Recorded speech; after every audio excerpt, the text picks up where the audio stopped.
तैयार हो जाइए बाजार के आखिरी 1.5 घंटे के एक्शन के लिए, क्योंकि हफ्ते के पहले ही दिन पूरे दिन भर रही है सुस्ती। जी हाँ, सीमित दायरे में कारोबार और दिशा की तलाश में बाजार। वो दिशा क्या आखिरी 1.5 घंटे में मिलेगी या फिर यूं ही सुस्त रहेगी क्लोजिंग? और क्या करें आप आखिरी 1.5 घंटे में, कैसे करें कल की तैयारी, इस पर रहेगा खास फोकस। फाइनल ट्रेड में आप सबका स्वागत है। नमस्कार, मैं हूं अनिल सिंघवी। और नमस्कार, मैं हूं दीपांशु भंडारी। आज तो इंडेक्स पर ज्यादा मूवमेंट नहीं मिला है, पर कई सारे स्टॉक्स हैं, कई सारे सेक्टर्स हैं जहां पर हमने काफी तेज उतार चढ़ाव देखा है। तो स्टॉक्स के बारे में चर्चा करेंगे, देखेंगे कि अब इंडेक्स का हाल कैसा रहेगा और बाजार की डायरेक्शन कैसे हो सकती है। सर बताइए, इस समय की बड़ी बातें आपको क्या दिख रही हैं? दीप, बिल्कुल सीमित दायरे में बाजार कारोबार करते हुए दिख रहे हैं। ऊपर से देखेंगे तो आप नीचे हैं और नीचे से देखेंगे तो ऊपर है, लेकिन हाँ, ये कह सकते हैं कि रिकवरी जो निचले स्तरों से हुई वो काफ़ी बेहतरीन है। लगभग 90 अंक आज के लो से निफ्टी रिकवर होता हुआ दिखा। बैंक निफ्टी 23,000 के आसपास ऊपर नीचे ट्रेड करता हुआ दिख रहा है। 22,975 के आसपास 35 अंकों का नुकसान है, लेकिन बड़ा मुंह किसी भी तरफ आता नजर नहीं आ रहा है। सेक्टर्स भी मिले जुले सा कारोबार करते हुए दिख रहे हैं, जहाँ एक और सरकारी कंपनियां, ऑटो, फार्मा ये कमजोर है, वहीं एफटी शेयर यहाँ पर मजबूती देने का काम कर रहे हैं। डिफेंसिव स्टॉक्स जो हैं वहाँ पर थोड़ी सी मजबूती होती दिख रही है, और आईटी शेयरों की मजबूती की कुछ क्रेडिट आप दे सकते हैं हैप्पीएस्ट माइंड्स के आईपीओ को भी, जो पहले दिन दमदार प्रदर्शन करता हुआ दिख रहा है और काफ़ी बेहतरीन सब्सक्रिप्शन पहले ही दिन आता हुआ दिख रहा है। और हम लगातार स्ट्रांगली कह रहे हैं आपको पैसा लगाना चाहिए, चाहे आप शॉर्ट टर्म लिस्टिंग गेन के लिहाज से सोच रहे हैं या फिर लॉन्ग टर्म आप पैसा लगाने का इरादा रखते हैं और निवेश करने का। दोनों ही तरह के लोगों के लिए यह आईपीओ बेहतरीन है। यूरोप के बाजारों में 1% तक की मजबूती है और डाउ फ्यूचर्स 40 अंकों की मजबूती के साथ ट्रेड करता हुआ नजर आ रहा है। तो ये इस वक्त की बाजार की बड़ी बातें दी।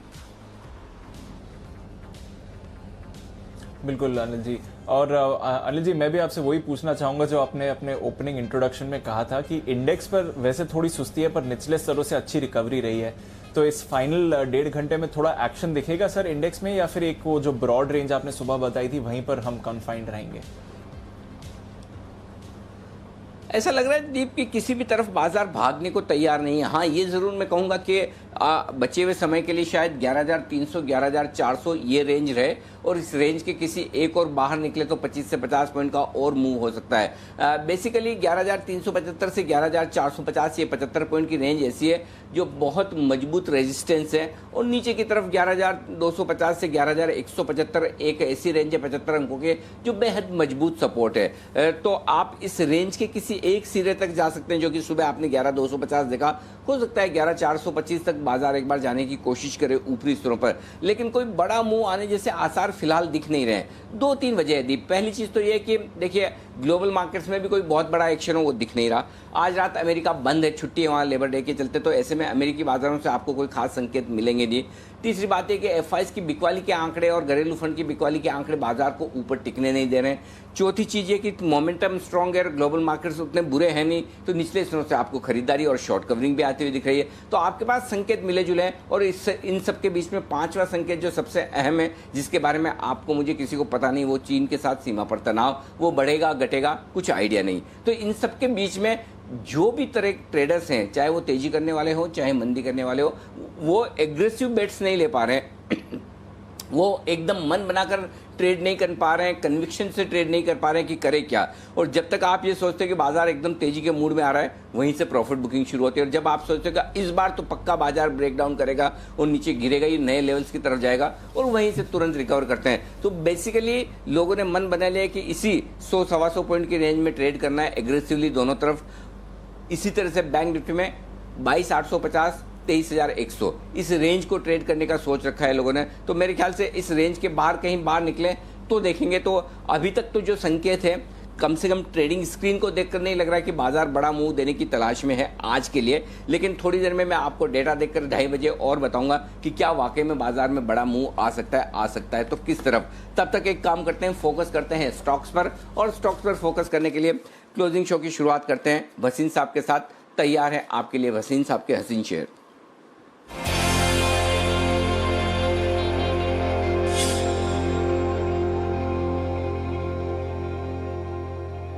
स्वागत है वसीम साहब आपका। बताएं सर, पहले तो अपडेट और उसके बाद मैं आपसे फ्रेश कॉल्स लेता हूं। तो कैसे देख रहे हैं मार्केट को और क्या है updates?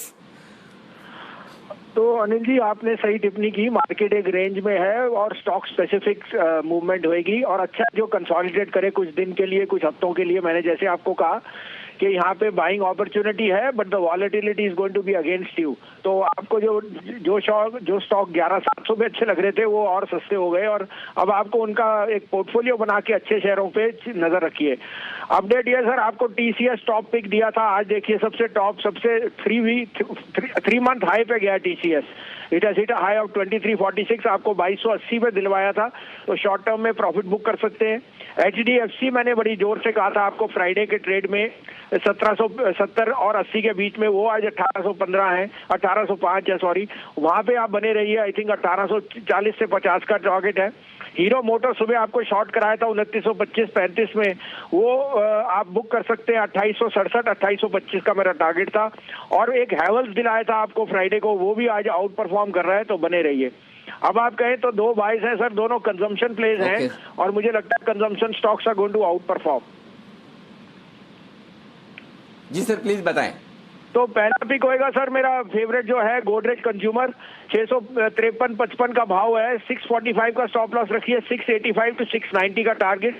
Godrej is universally the best play on the जो आपकी सैनिटाइजर है, जो डाई है, anything to do with consumption, सारे बास्केट गोदरेज की आउट परफॉर्म कर रही है। New management is very very bullish, और उनकी कमेंट्री से लगता है that cost will be controlled and margin will rise. दूसरा टॉपिक है सर, जो स्टॉक अंडर परफॉर्म कर रहा है, जो मैं रिपीटेडली कहता हूँ will be the darling of late 2020 and 2021, ITC 187 का भाव है, 183 का स्टॉप लॉस रखिए, 200 का टारगेट। आईटीसी के मिस्टर संजीव पुरी ने कहा है कि extremely bullish on the FMCG business, और वो रीस्ट्रक्चरिंग कर रहे हैं जब कॉस्ट कंट्रोल हो गई। आई थिंक आईटीसी की री rating after this AGM should be very much on the card.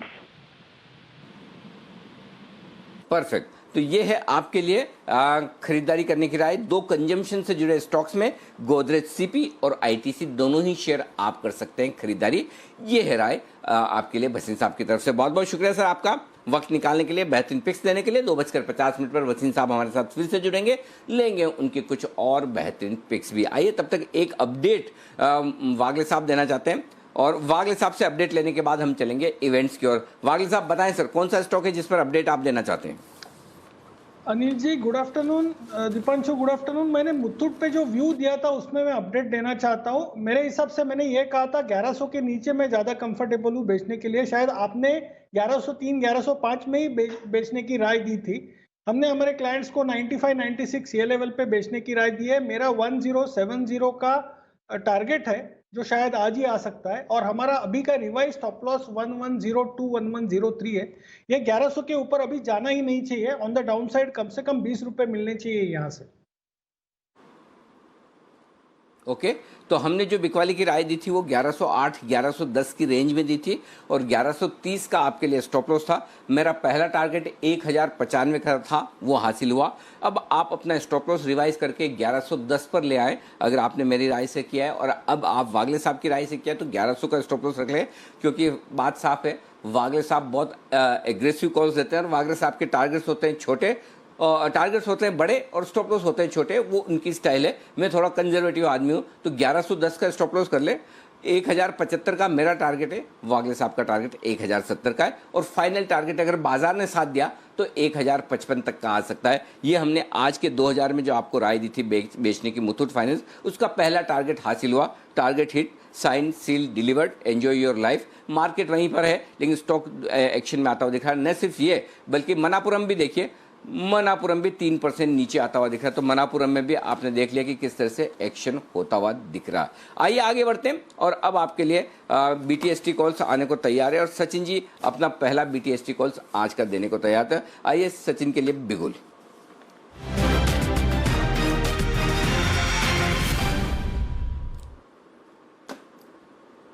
बताएं Sachin ji. Good afternoon Anil ji, good afternoon Deepanshu. Anil ji, यहाँ पर जो खरीदारी की सलाह है वो स्टॉक है एशियन पेंट्स।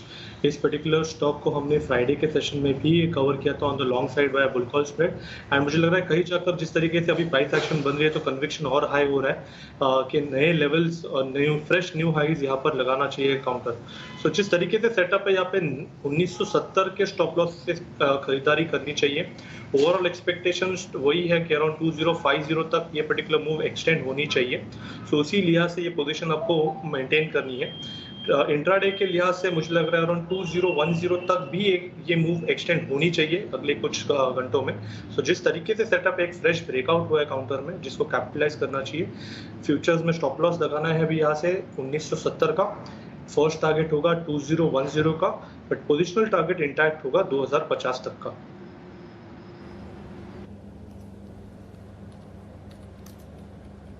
ओके 2050 2010 2050 ये हैं आपके लिए दो टारगेट्स। एशियन पेंट्स पर आपको खरीदारी करके चलनी है, ये आ रही है सचित जी की तरफ से आपके लिए राय। तो नजर रखते हैं एशियन पेंट्स पर, यहाँ पर आपको भरपूर मूवमेंट भी बनते हुए दिख रहा है फिलहाल। पर आइए कुछ और स्टॉक्स और इवेंट्स पर नजर डाल लेते हैं जिस पर मार्केट की नजर है इस समय। मानसी हमारे साथ जुड़ रही हैं, साथ ही संदीप से भी बात करेंगे। मानसी, आप बताइए इस समय कौन से इवेंट्स हैं, कौन से ट्रिगर्स हैं जिस पर बाजार की नजर है? Good afternoon Deepanshu. 4 ट्रिगर्स है जिस पर फोकस रहेगा, इसके अलावा नतीजे भी हैं। वायदा बाजार में इन्फोएज के नंबर्स आने हैं, कैश स्पेस में Zuari global, Parag milk, general insurance corporation, HOAC जैसे कंपनियों के नंबर्स पर नजर रहेगी।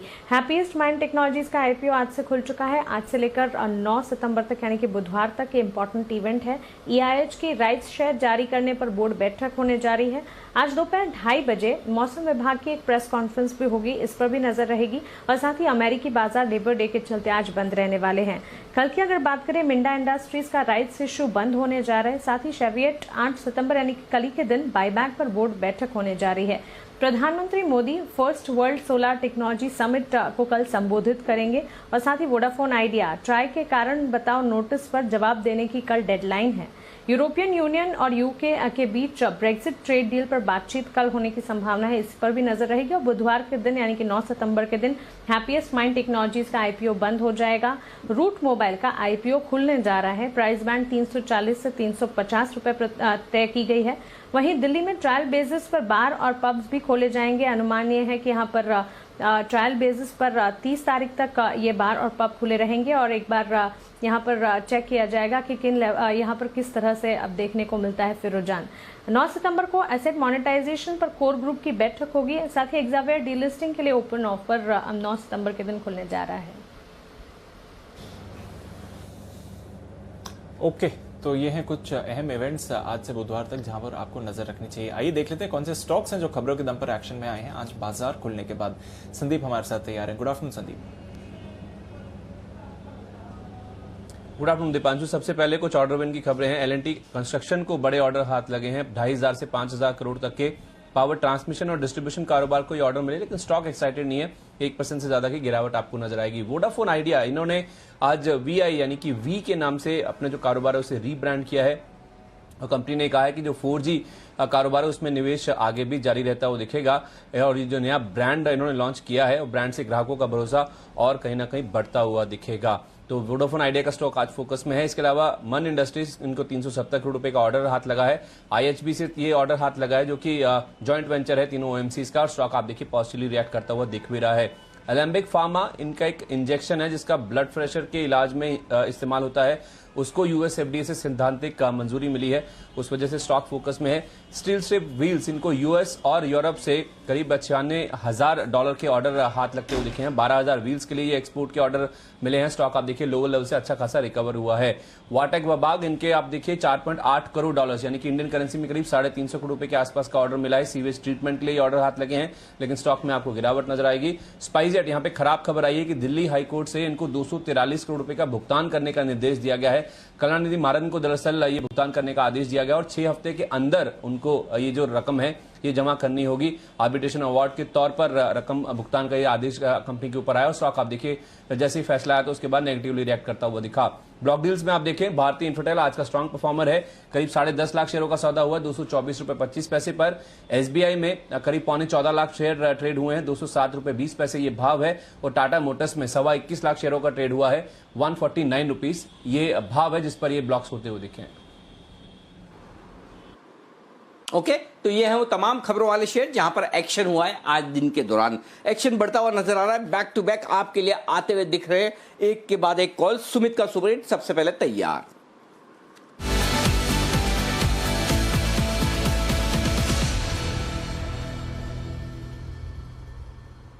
स्वागत है सुमित जी आपका क्लोजिंग शो में। बताएं सर, कौन सा स्टॉक है सुपर हिट? नमस्कार अनिल जी, गुड आफ्टरनून। अनिल जी, पहला स्टॉक जो यहाँ पे आया है वो बाय का रडार पे आया है। स्टॉक का भाव चल रहा है 158, 159। स्टॉक का नाम है Sterlite technologies limited. Sterlite technologies limited, जिसका सिंबल है स्टरलाइट टेक।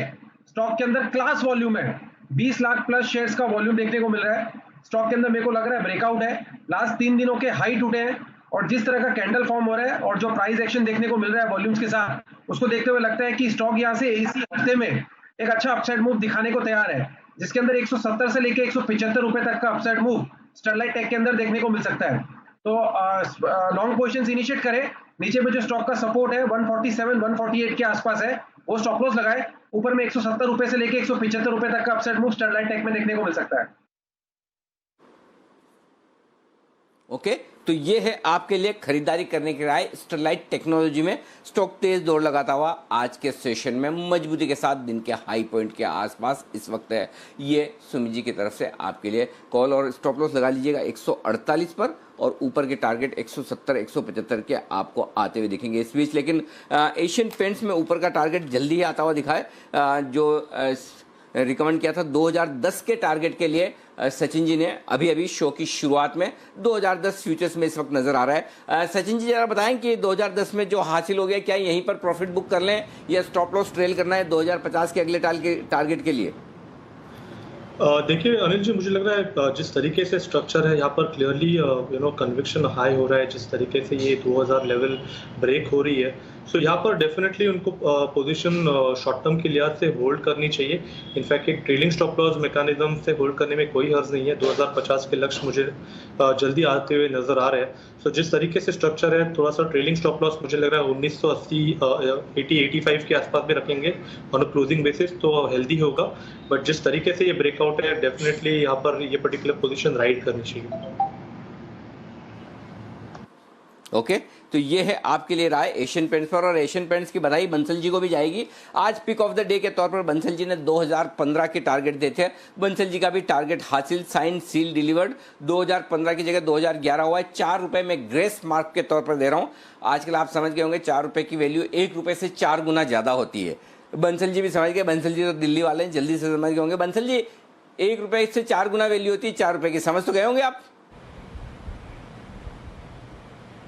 बिल्कुल अनिल जी, मैं समझ गया। और अनिल जी, मैं तारीफ करता हूँ अनिल जी आपकी मेमोरी की। मेरे को लगा आप भूल गए हैं। सबसे पहले मैंने एशियन पेंट रिकमेंड किया था, तो मैंने खोज अपनी चार्ट कॉर्नर की और तेज करी थी कि चार्ट कॉर्नर का नंबर आएगा तो एशियन पेंट को हाईलाइट करूंगा।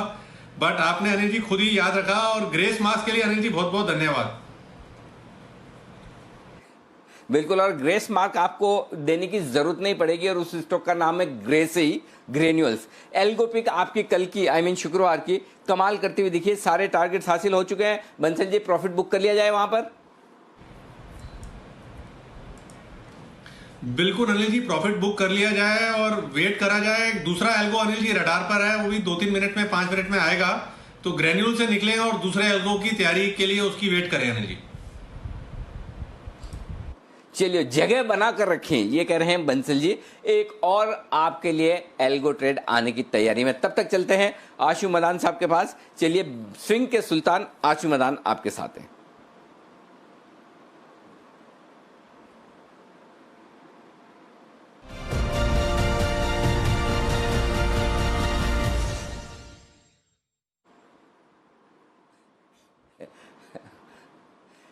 आशीष सर, स्वागत है आपका भी। बताएं सर, अब ये बताइए कि पहले तो इंडेक्स पर कोई स्प्रेड स्ट्रेटेजी आपकी? यस अनिल जी, है, बिल्कुल है। जी सर, बताएं। अनिल जी, 11 ये वीकली स्प्रेड में 11,400 की पुट एक लेनी है और 11,200 की 2 पुट बेचनी है। अनिल जी, 1:2 का स्प्रेड है। इसकी कॉस्ट है 30 से 32 रुपए। सेफ है 11,000 तक, और ऊपर में कोई लॉस नहीं आने दी। जो 30-32 रुपए की कॉस्ट है वही स्प्रेड है, वही लॉस जो लॉस है स्टॉप लॉस है वो 30 रुपये 11,400 की पुट है। 30 रुपये परसों तक थर्सडे तक हमारे को आराम से कभी भी हम इनकैश कर सकते हैं और 11,400 से अगर नीचे रहता है तो ये बहुत अच्छा प्रॉफिट देके जा सकता है। अनिल जी देखिए, बात वही है जो भी आप बोल रहे थे कि मार्केट दोनों तरफ में बहुत ज़्यादा अभी कोई एक्टिविटी दिखा नहीं रही है, लेकिन बायस नीचे का है। अनिल जी बायस नीचे का क्यों है? अगर आप पिछले दिनों में देखिए, जो पिछले 2 हफ्ते का अगर आप मार्केट उठा के देखिए अनिल जी, जो हमने 1-2 बार मेंशन भी किया, जो मैंने वर्ड यूज़ किया था कि डिस्ट्रीब्यूशन हो रही है, वो डिस्ट्रीब्यूशन जब 11,400 था तब भी हो रही थी, उसके बाद 11,600 भी गया तब भी हो रही थी। आप बहुत सारे स्टॉक्स उठा के देखिए अनिल जी जो ऊपर में मतलब मतलब अनिल जी मेरा एक एजुकेशन रिलेटेड क्वेश्चन भी है। टीचर्स डे पे वैसे दीपांशु के एक कंप्लेंट भी है, इसने मुझे कुणाल जी से पूछने नहीं दिया, तो आज दूंगा। एंड जेन्युइनली फॉर एजुकेशन, ये जो बहुत बड़े बड़े ब्रेकआउट होते हैं उसके बाद जब लोग फंसते हैं, और अनिल जी वो डिस्ट्रीब्यूशन का साइन कैसे नजर आता है। अब आप स्टॉक्स देखिए अनिल जी, फार्मा में डिस्ट्रीब्यूशन हुआ, सन फार्मा 560 पे बहुत बड़ा ब्रेकआउट, आज 510 पे भी वो स्ट्रगल कर रहा है। ITC, PSU banks, DLF Anil ji जो मेरी कॉल थी 160 से 175, 175 से 150, ऊपर में distribution, banks, NBFCs, oil and gas, OMCs, SBI के चलते बैंक ऑफ बड़ौदा, PNB। तो अनिल जी अगर आप ओवरऑल आप कैनवस देखें तो आप देखें कितना ज़्यादा स्टॉक्स में इस वक्त डिस्ट्रीब्यूशन होता जा रहा है और लोग ऊपर में कहीं ना कहीं ट्रैप होते जा रहे हैं। सारा कमाया धमाया एक लॉट में चला जाता है, क्योंकि नॉर्मली स्टॉप लॉसेस रखते नहीं है और विशफुल होते हैं कि मार्केट ठीक है। सो अनिल जी ये एक साइन है जो दिखता है, ओवरनाइट नहीं होता, 3 दिन में भी नहीं होता, शायद थोड़ा टाइम लगता है, लेकिन वो साइन बहुत विजिबल था, जिससे मैंने एग्जांपल्स दिए आपको कि अगर आप लोगों से बात करेंगे, देखेंगे, पूछेंगे इसमें, और इसमें सबसे ऊपर अनिल जी भारती। तो मैं भारती के बारे में अनिल जी एक डिस्कशन भी करना चाहूँगा सेपरेटली, एंड उसके लिए जब आप खाली हो तो मुझे बताना। बट अनिल जी इसके चलते मुझे लगता है कि जो हमने एक मंथली बियर स्प्रेड बनाया था अनिल जी, फिर रिमाइंड करा रहा हूँ, 11,500 11,000 वो इंटैक्ट है, और एक नया बियर स्प्रेड बनाया 11,400 11,200 जो कि थर्सडे तक की एक्सपायरी है, जिसमें 30 से 35 रुपए की कॉस्ट है, हाथ में होना चाहिए। अनिल जी ये उसके लिए बोल रहा हूँ कि लिमिटेड कॉस्ट, लिमिटेड रिस्क ऊपर में अगर आपके पास लॉन्ग पोजीशन किसी के पास है तो ये स्प्रेड निफ्टी के जरूर होने चाहिए। ये आपको बचाएंगे, कुछ आपके लॉसेस भी मिटिगेट करेंगे और कुछ लोगों को जैकपॉट भी देके जाएंगे। ओके तो 11,200 का जो पुट बेचना है वो एक ही बेचना है, 11,400 का एक लेकर, या 11,200 के 2 पुट बेचने हैं सर? दो अनिल जी, 2 बेचने हैं अनिल जी, 2 बेचने हैं, 2 बेचने हैं अनिल जी। और इसकी कॉस्ट कितनी आएगी सर? के बीच में है, थर्सडे तक अनिल जी 30 से 35 की कॉस्ट है। और अगर ये 11,200 की तरफ, 150 की तरफ जो एक सपोर्ट लेवल है स्ट्रॉन्ग, वहां चला जाता है तो बहुत बड़ा प्रॉफिट होगा। वरना अनिल जी हेज तो चल ही रहा है, 30-35 रुपए 11,400 की पुट, जिसका भाव अभी 115-20 है, कभी भी आराम से इनकैश कर लेंगे, कोई दिक्कत नहीं है उसमें। परफेक्ट। तो चलिए ये है आपके लिए पुट के जरिए हेज करने की राय। और अभी भी आशु सर का ये कहना है कि 11,400 का एक पुट खरीदिए, 11,200 के 2 पुट बेचिए, और इस तरह से 30-35 रुपए की कॉस्ट में आपके लिए एक अच्छी स्ट्रेटेजी बन सकती है। तो अगर किसी भी वजह से बाजार तेजी से गिर जाए तो ये आपके लिए फायदे की बात होगी। दीप, मैं भी अपनी पूरी डेटा क्रंचिंग करके बैठा हूँ, तो बस 2:30 बजे आज शार्प, चूंकि हमारा काम हो चुका है, तो 2:30 बजे शार्प मैं आपके सामने डेटा रखूंगा। लेकिन उससे पहले एक स्टॉक रखना चाहता हूँ, और वो मैं नहीं रखना चाहता, मैं रखवाना चाहता हूं, और वो है कुणाल जी और राकेश जी की तरफ से। वक्त है चार्ट कॉर्नर का, बिगुल आ रहा है आपके लिए एक और बेहतरीन एल्गो ट्रेड ग्रेन्यूल्स के बाद।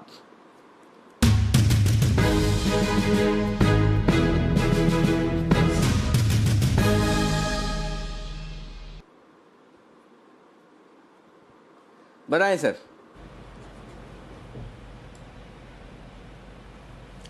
अनिल जी खरीदारी की राय है, भाव चल रहा है 2060 का, शेयर का नाम है इप्का लैब्स, जिसमें हमारी खरीदारी की राय है। बहुत ही दमदार चार्ट स्ट्रक्चर है अनिल जी, लगातार स्टॉक आउट परफॉर्म कर रहा था, 1-2 दिन की इसने छुट्टी ली और उसके बाद वापस से शेयर अब अपनी तेजी रिज्यूम कर रहा है। इन स्तरों पर इप्का लैब को खरीदारी की राय है। यह है हमारा एल्गो ट्रेड। यहां पर एक पैटर्न बना है चार्ट पर, जिसको बुलिश थ्रस्टिंग लाइन पैटर्न कहते हैं। तो मौजूदा स्तरों पर बाय करें। Over to Rakesh. देखिए बहुत बेहतरीन टेक्निकल पैटर्न है, एक बड़ा ब्रेकआउट यहां देखने को मिल रहा है, और इप्का पे खरीदारी की राय है। 2028 2028 का स्टॉप लॉस है, 2120 2120 पहला टारगेट है, और 2145 2145 दूसरा टारगेट है।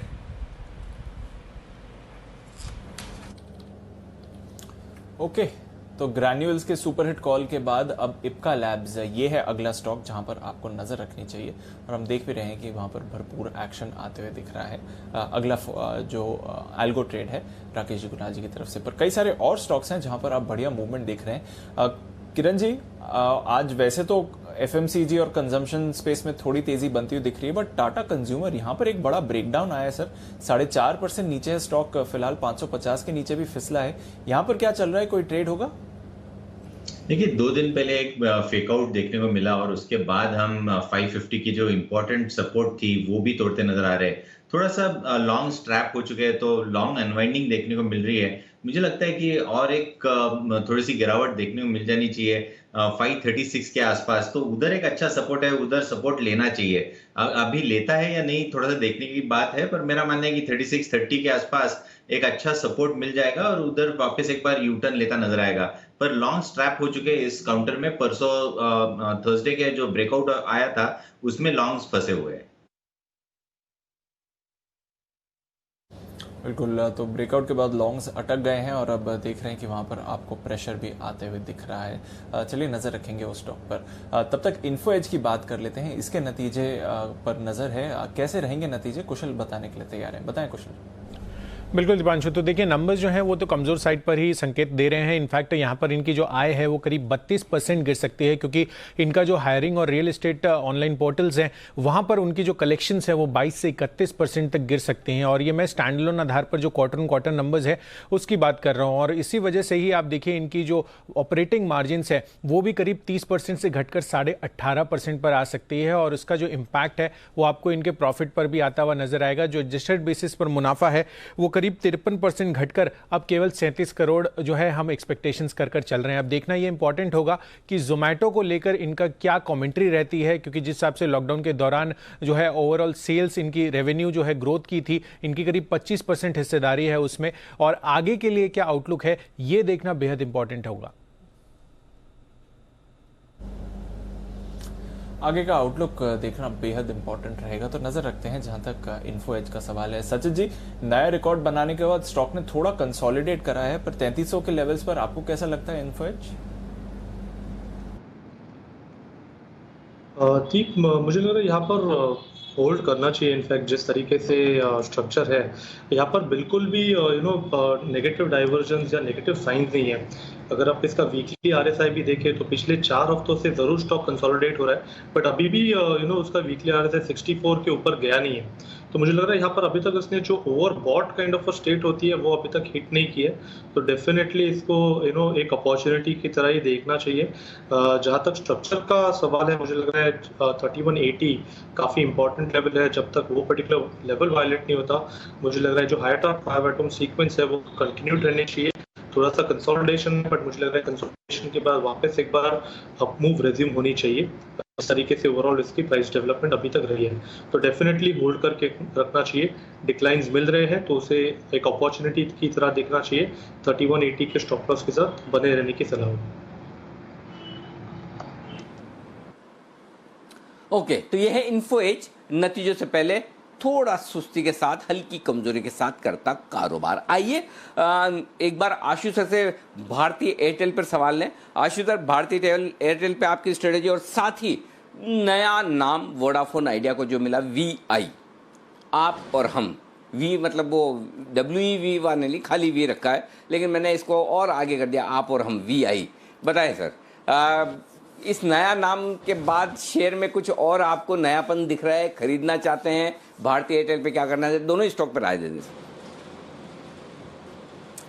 अनिल जी देखिए, आइडिया में सबसे अच्छी चीज़ जो हुई है, जब वो वर्डिक्ट आया उसके बाद जो पैनिक सेलिंग आई ना, तो weak hands Anil ji in spite of, देखिए प्रॉब्लम क्या होती है सस्ते स्टॉक से, जो एब्सोल्यूट सस्ता होता है, एब्सोल्यूट वैल्यू में सस्ता होता है, उसमें पब्लिक बहुत ज़्यादा चढ़ जाती है। और ज़रा सी आप किसी को बोलेंगे एशियन पेंट लेने के लिए 10 में से 1 लेगा, और अगर आप बोलेंगे आइडिया लेना है तो 10 में से 11 लोग लेंगे, किसी और को भी दिलवा देंगे, मतलब वो 10 तो लेंगे, साथ में किसी और को भी दिलवा देंगे। तो वो जो वर्डिक्ट आया उसके बाद से अनिल जी जो 2 सर्किट नीचे लगे, उसमें बहुत अच्छी जो सेलिंग होनी थी वीकर हैंड्स की, या जिन्होंने मतलब इस वर्डिक्ट के चलते जो लॉन्ग टर्म बायर भी काफ़ी थे वो निकल गए, तो वो बहुत हेल्दी साइन था अनिल जी, पहला। दूसरी चीज़ Anil ji, second healthy sign ये इससे वोडाफोन की ब्रांडिंग और नाम से मेरा नहीं है, एब्सोल्यूट प्राइस एक्शन की मैं बात कर रहा हूँ।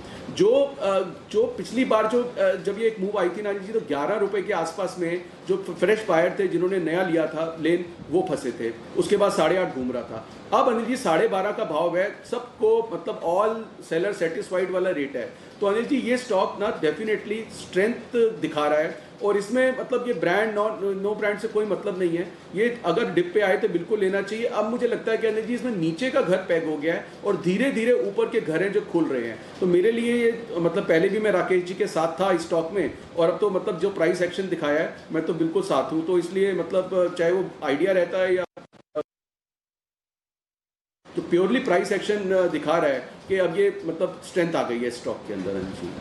और अनिल जी भारती के चलते था, लेकिन मैं फिर कंप्लेंट कर रहा हूँ, दीपांशु ने आपकी एब्सेंस में मुझे करने नहीं दिया। एंड ये कुणाल जी के लिए अनिल जी, एंड अनिल जी जेन्युइनली मतलब इस चीज़ को राइट स्पिरिट में मैं समझना चाहता हूँ, क्योंकि मुझसे बहुत लोग पूछते हैं और मैं मतलब this is for the education purpose, not for मतलब वो अनिल जी वो जो मूवी का कैविएट आता है ना कि this work of art is purely fictional purpose, any resemblance to anybody living और डेड इज प्योरली कोइंसिडेंटल। तो मैं पहले ही वो मतलब डिस्क्लेमर दे देना चाहता हूँ।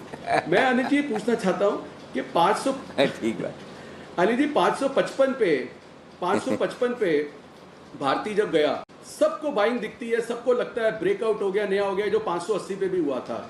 और अनिल जी मैं तो तेजी में था, मैं तो भारती में हूँ, तो मैं पहली चीज़ बोल रहा हूँ, तो मैं तो था ही।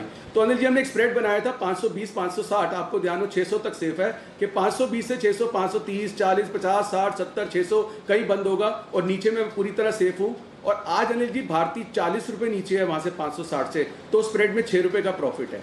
तो अनिल जी मेरा सवाल ये नहीं है, मेरा सवाल ये है कि जो 555 का ब्रेकआउट था वो चार्ट में कैसे नजर आता है, और वो 5 रुपये बढ़ता है, उसमें कोई ये तर्क भी दे सकता है, मुझे किसी ने दिया कि नहीं 555 से 560 तो हुआ, जो 560 का 520 हो जाता है अनिल जी, एक सेल कॉल नहीं आती है, चार्ट में वो दिखता नहीं है, वो चार्ट बताता नहीं है, जैसे सन फार्मा में हुआ।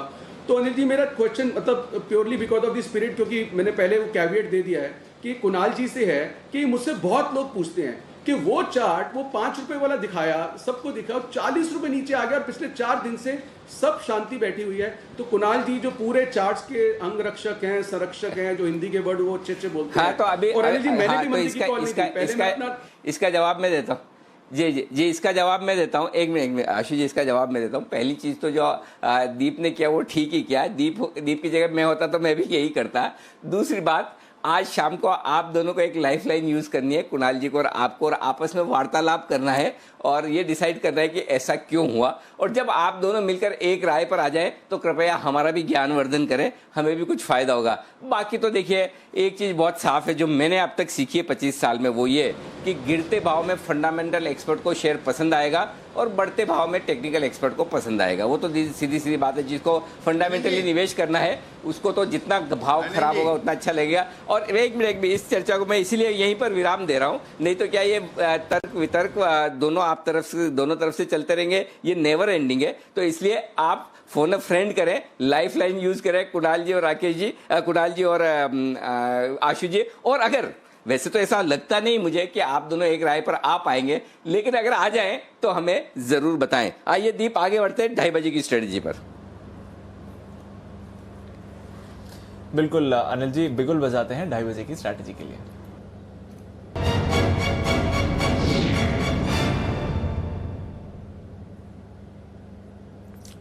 अनिल जी, आज सुबह से हम देख रहे हैं कि डाउ फ्यूचर्स काफी तेज उतार चढ़ाव दिखा रहे हैं। हालांकि आज शाम अमेरिकी बाजार तो बंद है, पर जो फ्राइडे की वॉलेटिलिटी देखी थी वो आज डाउ फ्यूचर्स में देखने को मिल रही है। फिलहाल एकदम सपाट है, पर थोड़ा सा दबाव है। नैस्डैक फ्यूचर्स सुबह से दबाव में है और इस समय 1% की गिरावट के साथ ट्रेड कर रहे हैं। पर यूरोप की सर बहुत ही अच्छी शुरुआत हुई है, 1 से 1.5% की तेजी यूरोप में है, तो वहां पर अच्छा एक्शन है।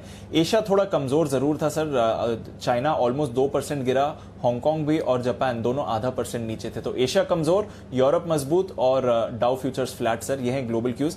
बताइए इस समय हमें क्या करना चाहिए? थोड़े से नीचे आए दीप, लेकिन पिछले 5 मिनट कुछ बड़े इंटरेस्टिंग होते दिख रहे हैं बाजार के लिए। 22,850 आज अब फिर आखिरी घंटे में तोड़ा है, और ये 22,850 नहीं टूटा है बैंक निफ्टी पर, ये थोड़ा सा कॉन्फिडेंस टूटा है। अगर अब से लेकर अगले 10 मिनट तक 22,850 के नीचे बैंक निफ्टी ट्रेड करता है तो ये थोड़ी सी समस्या, और वो समस्या इसलिए दीप कि बैंक निफ्टी आज शुरू में कम कमजोरी के संकेत दे रहा था। आप देखिए एक बार जरा स्क्रीन पर दोनों चार्ट्स इंट्राडे के ले आए, निफ्टी का भी ले आए, बैंक निफ्टी का भी ले आए। आप देखेंगे बैंक निफ्टी ने सुबह सुबह एक बार डिप लगाई, 22,776 की आज का लो है, वहां पर एक पहले मिनट में डिप लगी और उसके बाद वापस बाजार बढ़े। उसके बाद आप देखिए सुबह सुबह पहले बैंक निफ्टी हरे निशान में आया, कुछ समय तक हरे निशान में रहा, तब तक निफ्टी लाल निशान में था। तो मिड सेशन के बाद निफ्टी ने थोड़ी सी मजबूती लेना शुरू की, बैंक निफ्टी उतना मजबूत नहीं हुआ। अब बैंक निफ्टी ने मिड सेशन के बाद क्लोजिंग सेशन, जिसको मैं 2 बजे के बाद का सेशन मानता हूं, जनरली 2:30 बजे के आसपास एक टर्निंग पॉइंट आता है, उस 2:30 बजे पर बैंक निफ्टी ने निर्णायक तौर पर ब्रेक डाउन दिया है 22,850 के नीचे। तो बैंक निफ्टी मुझे 22,450 22,650 की तरफ जाते हुए दिख रहा है, ये एक बड़ी रिस्क है। और निफ्टी भी अब 11,300 के नीचे आता हुए दिख रहा है, ये एक बड़ी रिस्क खुलती दिख रही है। अब आइए मैं आपको डेटा एनालिसिस कर दूं। 23,000 जब तक बैंक निफ्टी 23,000 के ऊपर निकलकर टिके ना, तब तक बैंक निफ्टी में ताकत नहीं है। और 23,000 के आसपास पूरा दिन रस्साकशी करने के बाद फाइनली बैंक निफ्टी ने मतलब वो हथियार गिरा दिए 23,000 के नीचे। क्यों कह रहा हूं मैं सर? 23,000 के पुट और कॉल दोनों में 9-9 लाख शेयरों का ओपन इंटरेस्ट है, और जिसमें से ओपन इंटरेस्ट बराबर 5-5, 6-6 लाख शेयरों का आज ही बना है। तो इसका मतलब क्लियर कट है, जो 9 लाख शेयर पुट राइटर्स हैं वो रिस्क पर आ चुके हैं 200 पॉइंट नीचे, और अब इमीडिएटली जो छोटा सपोर्ट है वो 22,800 पर है, जहां पर आप हैं, जहां 4 लाख शेयर पुट में है, लेकिन 22,500 अगला सपोर्ट है। मेरा ये समझना है 22,450 से 22,650 के बीच में कहीं न कहीं बैंक निफ्टी पहुंचने की कोशिश करेगा, वहां तक जाने की कोशिश करेगा, और ऊपर में 23,200 पार करना मुश्किल होगा। 23,000 23,200 शॉर्ट रेंज है, 22,450 22,650 वो रेंज है जहां पर आपको अपनी शॉर्ट पोजीशन कवर करने का सोचना चाहिए। अब आइए निफ्टी 11,300 मेक और ब्रेक लेवल है। 11,300 के पुट पर 26 लाख शेयर है, और उसमें से 12 लाख शेयर आज ही जुड़े हैं। 11,300 के कॉल पर भी 13 लाख शेयर आज ही जुड़े हैं, और 18 लाख शेयरों का ओपन इंटरेस्ट है। 11,300 के नीचे अगर आज आप क्लोज होते हैं तो समस्या बढ़ती है, फिर आप नीचे में 11,125 11,175 की रेंज के लिए खुल जाते हैं। वहां पर आपका फाइनल टारगेट होगा, वो टारगेट ऐसा है जहां पर शायद आपको खरीदारी भी आती दिखे, शॉर्ट कवरिंग भी आती दिखे। तो अगर आज 11,300 के नीचे बंद होता है, जिसकी संभावना दिख रही है कि 11,300 के नीचे बाजार आखिरी घंटे में जा रहा है, तो देखिए बैंक निफ्टी और निफ्टी दोनों कमजोरी के संकेत दे रहे हैं, लेकिन मेरे लिए क्लियर कट टारगेट ज्यादा जो है नीचे के, वो बैंक निफ्टी पर है। 22,450 से 22,650 इस रेंज में बैंक निफ्टी पहुंचने की तैयारी में, और दीप बात करते करते 100 पॉइंट बैंक निफ्टी और निकल गया। तो आखिरी घंटे की कमजोरी थोड़ी भारी पड़ती हुई नजर आती है। याद रहे आज अमेरिकी बाजारों में छुट्टी है, आपको वहां से संकेत नहीं मिलेंगे, तो भारतीय बाजारों में जो कुछ होना है अपने दम पर होना है, और हमारा दम थोड़ा कम दिख रहा है, ये साफ है। जी दीप। तो अनिल जी, कोई ट्रेड करना चाहिए, अगर कोई शॉर्ट करना चाहे तो इन लेवल्स पर रेकमेंड करेंगे सर? नहीं दीप, एक चीज मैं बहुत क्लियर हूं, शॉर्ट करना है 100% करना है, लेकिन किसी भी लेवल पर नहीं।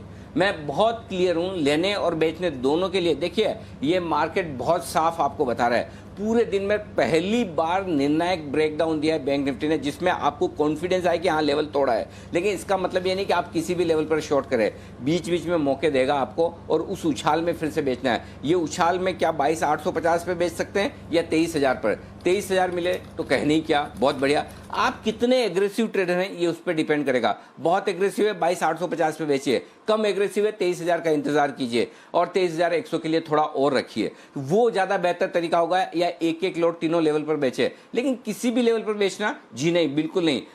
ऐसे कोई बाजार है ना, मतलब टूटकर पानी पानी नहीं हो जाने वाला, लेकिन जिस तरह से दे रहे हैं, जिसको अभी आशु जी जो कह रहे थे ना, और पिछले हफ्ते आशु जी को याद होगा, कोई और सहमत हो ना हो, मैं जरूर उनके साथ सहमत था कि ये डिस्ट्रीब्यूशन पैटर्न है। और इसीलिए दीप, अगर आपको याद हो, पिछले 3 दिन तक, पिछले हफ्ते के हमने लगातार ये बात कही कि मिड कैप से निकलकर आपको थोड़ा शिफ्ट होना चाहिए दिग्गज शेयरों में, जहां पर रिस्क कम हो। वो शेयर अगर आप अपने पोर्टफोलियो में रख लेंगे तो करेक्शन में भी आप कुछ हद तक बचे रहेंगे।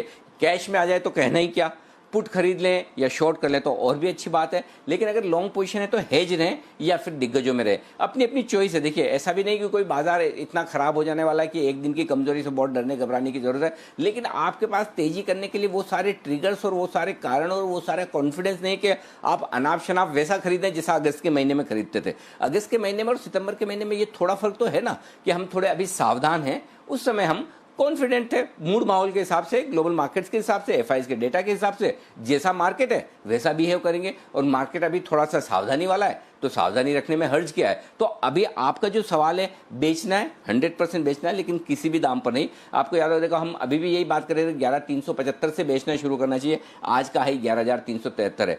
23,075 23,175 बेचने की रेंज है, आज का हाई 23,109 है। तो आपको लेवल देता है मार्केट, और अगर आपने मिस कर दिया तो कोई बात नहीं, ऐसा कौन सा पार्ट टूट गया, वापस आए तो ठीक है, नहीं आए तो कोई बात नहीं, छोड़ दीजिए, सिंपल। बिल्कुल, तो ये बात तो क्लियर है, बेचना है पर इन लेवल्स पर नहीं, थोड़ा बाउंस बैक का इंतजार करिए, आपको फिर से अच्छी अपॉर्चुनिटी मिलेगी। ये है अनिल जी की तरफ से इस समय की स्ट्रैटेजी। पर इंडेक्स पर इस समय अगर आप ट्रेड नहीं ले रहे हैं तो स्टॉक्स पर आप ट्रेड जरूर ले सकते हैं। सुमित जी के लिए बिगड़ जाते हैं, सुमित के सुपर हिट का।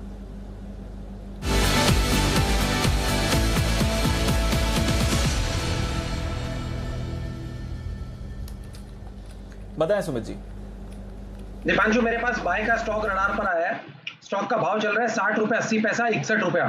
स्टॉक का नाम है JSW एनर्जी। स्टॉक का नाम है JSW एनर्जी। स्टॉक की सबसे बढ़िया बात, परसों के हाई तोड़े हैं स्टॉक ने राउंडिंग बॉटम बनाया है। स्टॉक ने 200 डी में ब्रेकआउट दिया है। स्टॉक के अंदर वॉल्यूम्स बहुत बढ़िया देखने को मिल रहा है, और जिस तरह का प्राइस एक्शन वॉल्यूम के साथ देखने को मिल रहा है उसको देखते हुए लगता है कि JSW एनर्जी यहाँ से एक अच्छी तेजी दिखाने को तैयार है, जिसमें आने वाले दिनों में 10 से 15% का अपसाइड मूव JSW एनर्जी में देखने को मिल सकता है। तो JSW एनर्जी में यहाँ पे लॉन्ग पोजीशन इनिशिएट करके चलने का सलाह रहेगा। और इसमें एक और एक बढ़िया बात, रिस्क रिवॉर्ड रेशियो बहुत ही बढ़िया है। नीचे में 57 का स्टॉप लॉस और ऊपर में 68 रुपए से लेके 72 रुपए तक के टारगेट JSW एनर्जी में देखने को मिल सकते हैं। बाय करें यहाँ पे 57 का स्टॉप लॉस, ऊपर में 68 रुपए से लेके 72 के टारगेट होंगे। 2 से 4 दिन का व्यू होगा। ओके, 68 और 72 के टारगेट्स के लिए खरीदारी करिए। JSW एनर्जी ये है आपके लिए एक स्टॉक जहां पर आपको नजर रखनी चाहिए। कुछ और स्टॉक्स जहां पर आपको बेहतरीन एक्शन आते हुए दिख रहा है, कंजम्पशन स्पेस और स्पेशली कंज्यूमर ड्यूरेबल स्पेस में आपको अच्छी तेजी बन रही है। क्या है यहाँ पर ट्रिगर्स, आइए जानते हैं आशीष चतुर्वेदी के साथ। बताएं आशीष। दीपांशु, कंज्यूमर ड्यूरेबल स्पेस में अगर आप देखें तो एक्शन काफ़ी ज़्यादा देखने को मिल रहा है, और खासतौर पर अगर आप देखें तो वाइट गुड्स यहाँ पर जो है अगस्त के महीने के जो बिक्री आंकड़े आए हैं उनमें मालूम पड़ा कि 5 साल की ऊंचाई पर है ये बिक्री आंकड़े, और जो स्वतंत्रता दिवस पर सेल हुई थी उसमें काफ़ी बढ़िया रिस्पांस देखने को मिला था। दरअसल अगर आप देखें तो इसके पीछे 2 कैटलिस्ट है। सबसे पहला कि मॉनसून इस बार जो है देश भर में औसत से ज़्यादा देखने को मिल रहा है, और दूसरा जो कंज्यूमर फाइनेंस है इसकी भी उपलब्धता हम देख रहे हैं कि लगातार सुधरती हुई नजर आ रही है, जिसके चलते जो बड़े और महंगे प्रोडक्ट्स हैं वहाँ पर जो बिक्री है वो काफ़ी बढ़िया देखने को मिली। मिसाल के तौर पर अगर आप देखें तो 40 इंच से ऊपर के जो टीवीज़ हैं इनकी बिक्री काफ़ी बढ़िया देखने को मिल रही है। 300 लीटर से बड़ी जो वॉशिंग मशीन्स हैं वहाँ पर काफ़ी बढ़िया एक रुझान देखने को मिला है। मोबाइल फ़ोन्स है, डिश वॉशर्स है, माइक्रोवेव है, इनकी जो बिक्री है इसमें काफ़ी ज़्यादा इम्प्रूवमेंट देखने को मिल रहा है। साल दर साल अगर आप देखेंगे तो इस जो अगस्त के बिक्री के आंकड़ा है इनमें लगभग अक्रॉस द कैटेगरीज 25 से लेकर 40% तक की ग्रोथ देखने को मिली, और जुलाई के महीने से अगर आप अगस्त को कंपेयर करके देखें तो ऑलमोस्ट 20% की ग्रोथ देखने को मिली है। अब दरअसल देखें तो सबसे ज़्यादा फायदा जो है कुछ ब्रॉड कंपनीज को देखने को मिलेगा। डिक्सन टेक इस कंपनी पर फोकस रखेंगे। लगातार मैनेजमेंट की तरफ से भी एक पॉजिटिव कमेंट्री आ रही है। आज भी मैनेजमेंट थे हमारे पास कॉर्पोरेट रेडार में, और उन्होंने भी बताया कि ये जो ग्रोथ है वो सस्टेनेबल देखी जा रही है। सबसे बड़ा स्मार्ट टीवी और मोबाइल फ़ोन का कॉन्ट्रैक्ट मैन्युफैक्चर है। इसके अलावा अगर आप देखेंगे तो अंबर एंटरप्राइजेज ये कंपनी एसी की कॉन्ट्रैक्ट मैन्युफैक्चरिंग करती है, IFB इंडस्ट्रीज वॉशिंग मशीन बनाती है, और वर्लपूल जो कि डाइवर्सिफाइड MNC कंपनी है वाइट गुड्स में देखें तो काफ़ी बड़ा नाम है, तो वहाँ पर इन कंपनीज को फ़ायदा होते हुए दिखेगा। लेकिन आपने जैसा बताया कि इस स्पेस में अगर आप देखें तो एक्शन काफ़ी ज़्यादा देखने को मिल रहा है।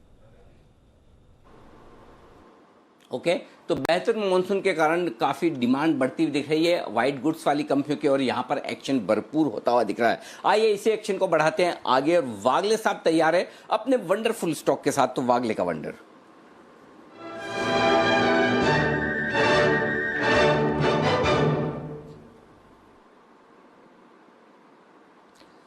जी वागले साहब बताएं सर।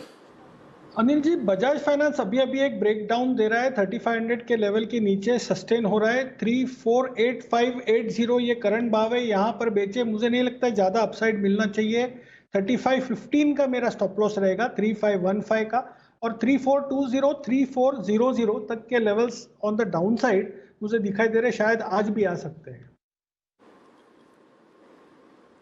बजाज फाइनेंस में तो आपका आ ही जाते हैं, ज़्यादा वक्त लगता नहीं है। और मैं एक चीज़ किरण जी को पूछना चाहता हूँ, किरण जी, क्या एक वो लेफ्ट आउट फीलिंग आ रही है आपकी? आमतौर पर लेफ्ट आउट फीलिंग ये आती है कि मैं ये शेयर खरीद नहीं पाया, मुझे भी लेना था, लेकिन क्या बजाज फाइनेंस में शॉर्ट करने की लेफ्ट आउट फीलिंग आपको भी आ रही है कि यार ये तो मेरा स्टॉक था, इसमें तो मैं जनरली राय रखता हूँ और पहले रखता हूँ, आज तो मैं शो में भी बैठा था, फिर भी वागले साहब पहले भाग गए?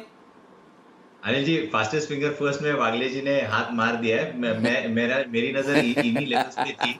जैसे ही 3500 निकल गया, मेरा मानना है कि इधर एक अच्छा खासा सेल कॉल देखने को मिल रहा है। तो बिल्कुल मैं वागले जी के साथ हूँ। मेरा 3510 का मेरा स्टॉप लॉस रहेगा, 3515 का, और टारगेट्स के लिए मैं मानता हूँ कि नीचे में आपको कल तक के लिए 34-36 के टारगेट देखने को मिल जाने चाहिए। मैं कैश लेवल्स की बात कर रहा हूँ। ओके, तो ये है आपके लिए राय बजाज फाइनेंस पर बिकवाली करने की। 3515 का स्टॉप लॉस लगाएं, 3420 और 3400 तक के टारगेट के लिए करनी है बिकवाली। आइए, खरीदारी या बिकवाली मुझे नहीं पता क्या होगी, बताएंगे नितिन जी। तैयार है निशाना लगाने के लिए निफ्टी या फिर किसी बैंक निफ्टी पर? आइए, निफ्टी के निशानेबाज नितिन मुरार का।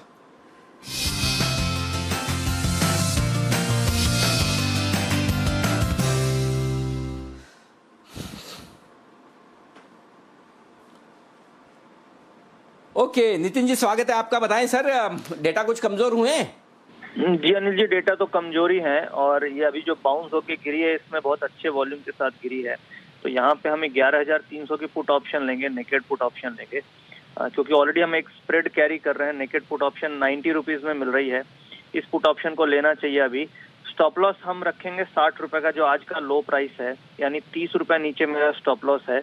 और इस स्प्रेड को हम इस नेकेड ऑप्शंस को हम कैरी करेंगे और 140 का टारगेट रखेंगे, यानी कि यहाँ से 50 रुपए ऊपर का टारगेट है और 30 रुपए नीचे का स्टॉप लॉस है। 11,300 की नेकेड पुट ऑप्शन हम कैरी बाय करेंगे। 11,300 का नेकेड पुट ऑप्शन खरीदना है और ये खरीदना है 90 रुपए में, राइट? 90 अभी 93 है। 90 पे हम लोगों ने बात की थी 89, 90, अभी 91 के आसपास है, तो उसी के आसपास है, बाय कर सकते हैं।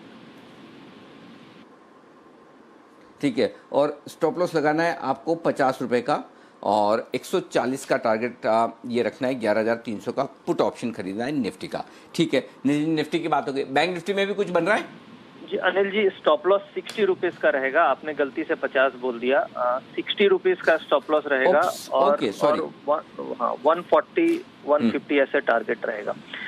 बैंक निफ्टी में हम एक बियर पुट स्प्रेड बना सकते हैं। यहाँ पे बैंक निफ्टी में हम at the money put option लेंगे। एट द मनी यानी कि हम 23,000 की पुट ऑप्शन लेना चाह रहे हैं। 23,000 की पुट ऑप्शन लेकर के और वहां से 400 पॉइंट नीचे यानी 22,600 की पुट ऑप्शन बेचेंगे। इसमें कुल मिला के कॉस्टिंग आपकी 190 रुपए की लग रही है, क्योंकि वॉलेटिलिटी बहुत ज्यादा है, इसलिए बैंक निफ्टी में मैं बियर पुट स्प्रेड कर रहा हूँ और प्रीमियम्स भी बहुत हाई है, इसलिए हम स्प्रेड इसमें क्रिएट कर रहे हैं। 190 रुपीज में बन रही है 400 रुपए की स्प्रेड, और इसमें हम स्टॉप लॉस रखेंगे 140 का और टारगेट इसमें रखेंगे 300 रुपए का। ओके, टारगेट 300 रुपए का। तो 23,000 का एक पुट ऑप्शन खरीदिए, इन द मनी हो गया। 22,600 का एक बेचिए, 190 रुपए लगेंगे दोनों काम करने के आपके लिए, और 140 का लगाना है आपको स्टॉप लॉस, यानी कि 50 रुपए की रिस्क रखनी है बस, इससे ज़्यादा नहीं।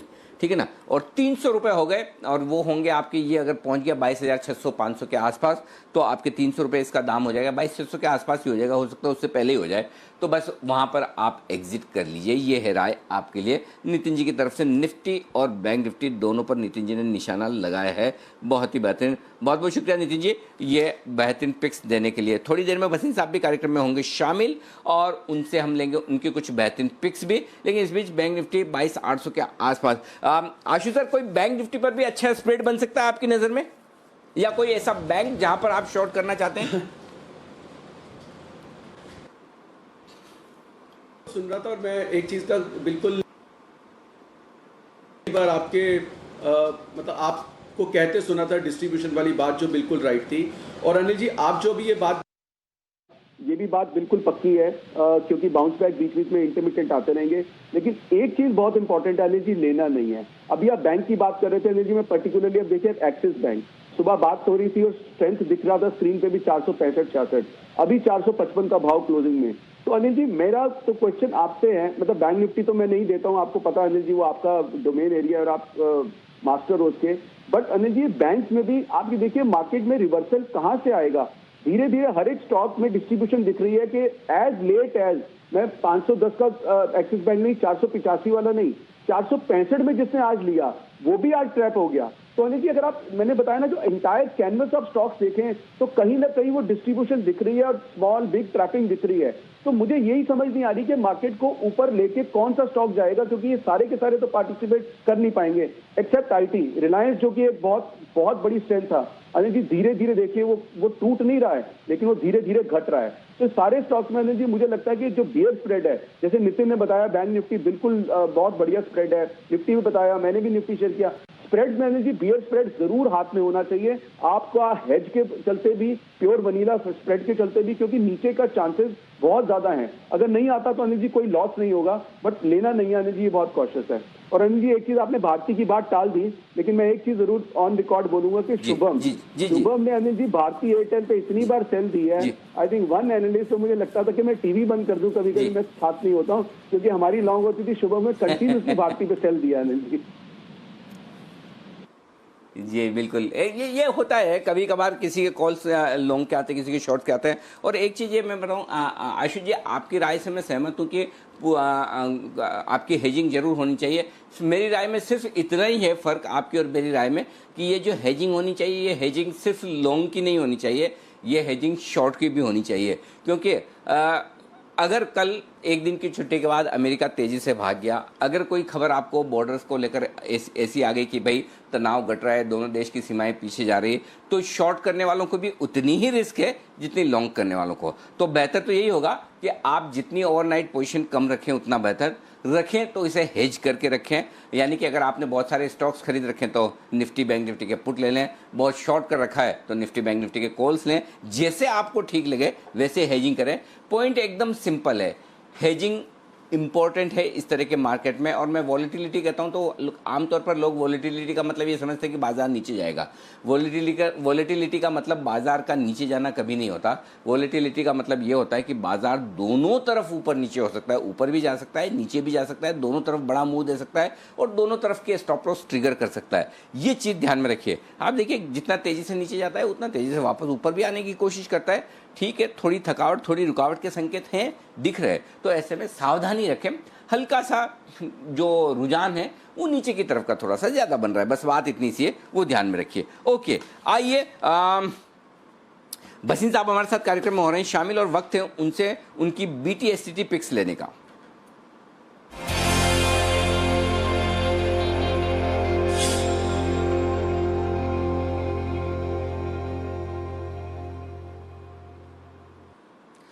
सर स्वागत है आपका। बताएं सर, पहले तो अगर कोई आप अपडेट देना चाहते हैं और उसके बाद क्लोजिंग स्ट्रेटेजी और BTST कॉल सर। सर जैसे आपको कहा था कंजम्पशन में बाय है, ITC, गॉडरेज कंज्यूमर, ये सब बहुत अच्छी लग रही है। नेस्ले और सेल ऑटोज में है। आपको सुबह हीरो मोटो दिया था और वो आपका टारगेट से ज्यादा हो गया। तो अब मेरे पे एक ही है सर जो हेज करने को है, जो सेल कॉल है वो भी ऑटो में है। आप कहें तो मैं दूं जी सर। तो सेल महिंद्रा 612 से 15, 626 का स्टॉप लॉस रखिए, 580 का टारगेट। आई थिंक ऑटोज में वीकनेस है और वो कंटिन्यूड रहेगी।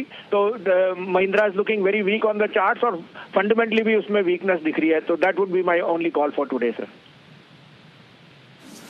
ओके, M&M बेचे, ये है राय भसीन साहब की तरफ से। हीरो मोटो के टारगेट्स आ चुके हैं, वहां प्रॉफिट बुक कर लीजिए। अब M&M में एंट्री कर लीजिए। 612 615 की रेंज में बेचिए। 612 615, 626 का आपका होगा स्टॉप लॉस। 626 580 के टारगेट के लिए करनी है आपको बिक वाली। ये है राय आपके लिए। थोड़ी देर में हमारे साथ कार्यक्रम में शामिल होंगे सेठी साहब भी, और सेठी साहब भी आपको देंगे उनकी एक बेहतरीन शॉर्ट टर्म पिक। उससे पहले सुमित जी तैयार है आपके लिए अपना सुपरहिट शेयर देने के लिए।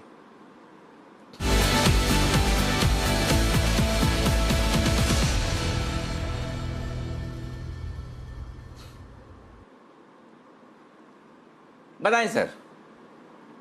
ऑप्शंस के जरिए पुट लेने का सलाह रहेगा, मंदी करने का सलाह रहेगा डीएलएफ के अंदर। डीएलएफ के अंदर ब्रेकडाउन है, डीएलएफ 150 का पुट 8 रुपए 25 पैसे के आसपास अभी ट्रेड कर रहा है। डीएलएफ का पुट यहाँ पे सीएमपी पे लेने का सलाह रहेगा। स्टॉक ऊपरी लेवल से दबाव दिखा रहा है, लास्ट 3 दिनों में ऊपरी लेवल से अच्छा खासा दबाव दिखा है। स्टॉक ने 200 डीएमए पे रेजिस्टेंस फेस किया है और अभी रिसेंट के लोज ब्रेक हुए हैं, और जिस तरह से ये ब्रेकडाउन आ रहा है उसको देखते हुए लगता है कि डीएलएफ यहाँ से और गिरावट दिखाएगा और नीचे में 145 रुपए से लेके 142 रुपए तक के लेवल डीएलएफ के अंदर देखने को मिल सकते हैं। इसके लिए 150 वाला पुट 8 रुपया 25 पैसा 8 रुपया 40 पैसा अभी भाव है, इसको बाय करें। नीचे में स्टॉप लॉस लगाए 5 रुपया 90 पैसा 6 रुपए के आसपास, और जो फॉल में एक्सपेक्ट कर रहा हूँ वो आने पे इस डीएलएफ के पुट के वैल्यू ऊपर में जो 8 रुपए का फॉल में एक्सपेक्ट कर रहा हूँ उसके हिसाब से इस पुट की वैल्यू ऊपर में 12 रुपए से लेके 14 रुपए तक देखने को मिल सकती है। Buy DLF 150 put at CMP, stop loss 5 रुपया 90 पैसा 6 रुपए के आसपास, ऊपर में टारगेट 12 रुपए से लेके 14 रुपए तक के देखने को मिल सकता है। 12 से 14 रुपए तक के टारगेट्स के लिए आपको यहां पर बिकवानी करनी है, माफ कीजिएगा, खरीदारी करनी है पुट में। पुट में खरीदने का मतलब ही बेचना ही हो जाता है। तो आपको डीएलएफ बेचना है तो पुट के जरिए बेचिए। डीएलएफ का 150 का पुट मिल रहा है 8 साढ़े 8 रुपए में, ले लीजिए। 5 रुपए 90 पैसे का स्टॉप लॉस लगाइए। 12 से 14 रुपए तक के टारगेट। आईएमडी की तरफ से बयान आते हुए दिख रहे हैं और थोड़ी देर में मैं कुणाल जी राकेश जी की तरफ भी जा रहा हूँ चार्ट कॉर्नर के लिए, लेकिन उस वक्त पहले एक बार जल्दी से आपको ये बयान बताने जरूरी है। अब तक ज़्यादातर क्षेत्रों में पूरी ज्योग्राफी में अच्छी बारिश होती हुई दिख रही है, सामान्य बारिश होती हुई दिख रही है। ये आईएमडी की तरफ से एक बयान आता हुआ दिख रहा है। तो हमारे मौसम विभाग की तरफ से जो मॉनसून का अपडेट आ रहा है, तो पहला अपडेट जो आपके सामने है वो अच्छा है कि कहीं कोई दिक्कत वाली बात नहीं। ज़्यादातर इलाकों में बारिश सामान्य होती दिख रही है। तो कई बार क्या होता है, वैसे तो आपको लगेगा कि बारिश बहुत अच्छी होगी, लेकिन कई बार ये होता है कि बारिश कुछ पार्ट्स में अच्छी हुई, कुछ में बिल्कुल नहीं हुई, कुछ में बहुत ज़्यादा हो गई और एवरेज अच्छी निकल कर आ जाए, तो वो काम की नहीं है। अगर डिस्ट्रीब्यूशन बारिश का पूरे देश भर में अच्छा है तो वो ज़्यादा अच्छी बात है। तो ये एक अच्छी खबर है इस वक्त बाजार के लिए कि ज़्यादातर क्षेत्रों में सामान्य बारिश होती हुई दिख रही है, यानी कि बारिश पूरी तरह से एकदम स्प्रेड है, अच्छी बारिश है। चलिए, ये एक अच्छी खबर है। इस खबर पर आगे भी करेंगे फोकस और हम बात करेंगे, लेकिन उससे पहले कुणाल जी और राकेश जी तैयार हैं बिगुल चार्ट कॉर्नर का।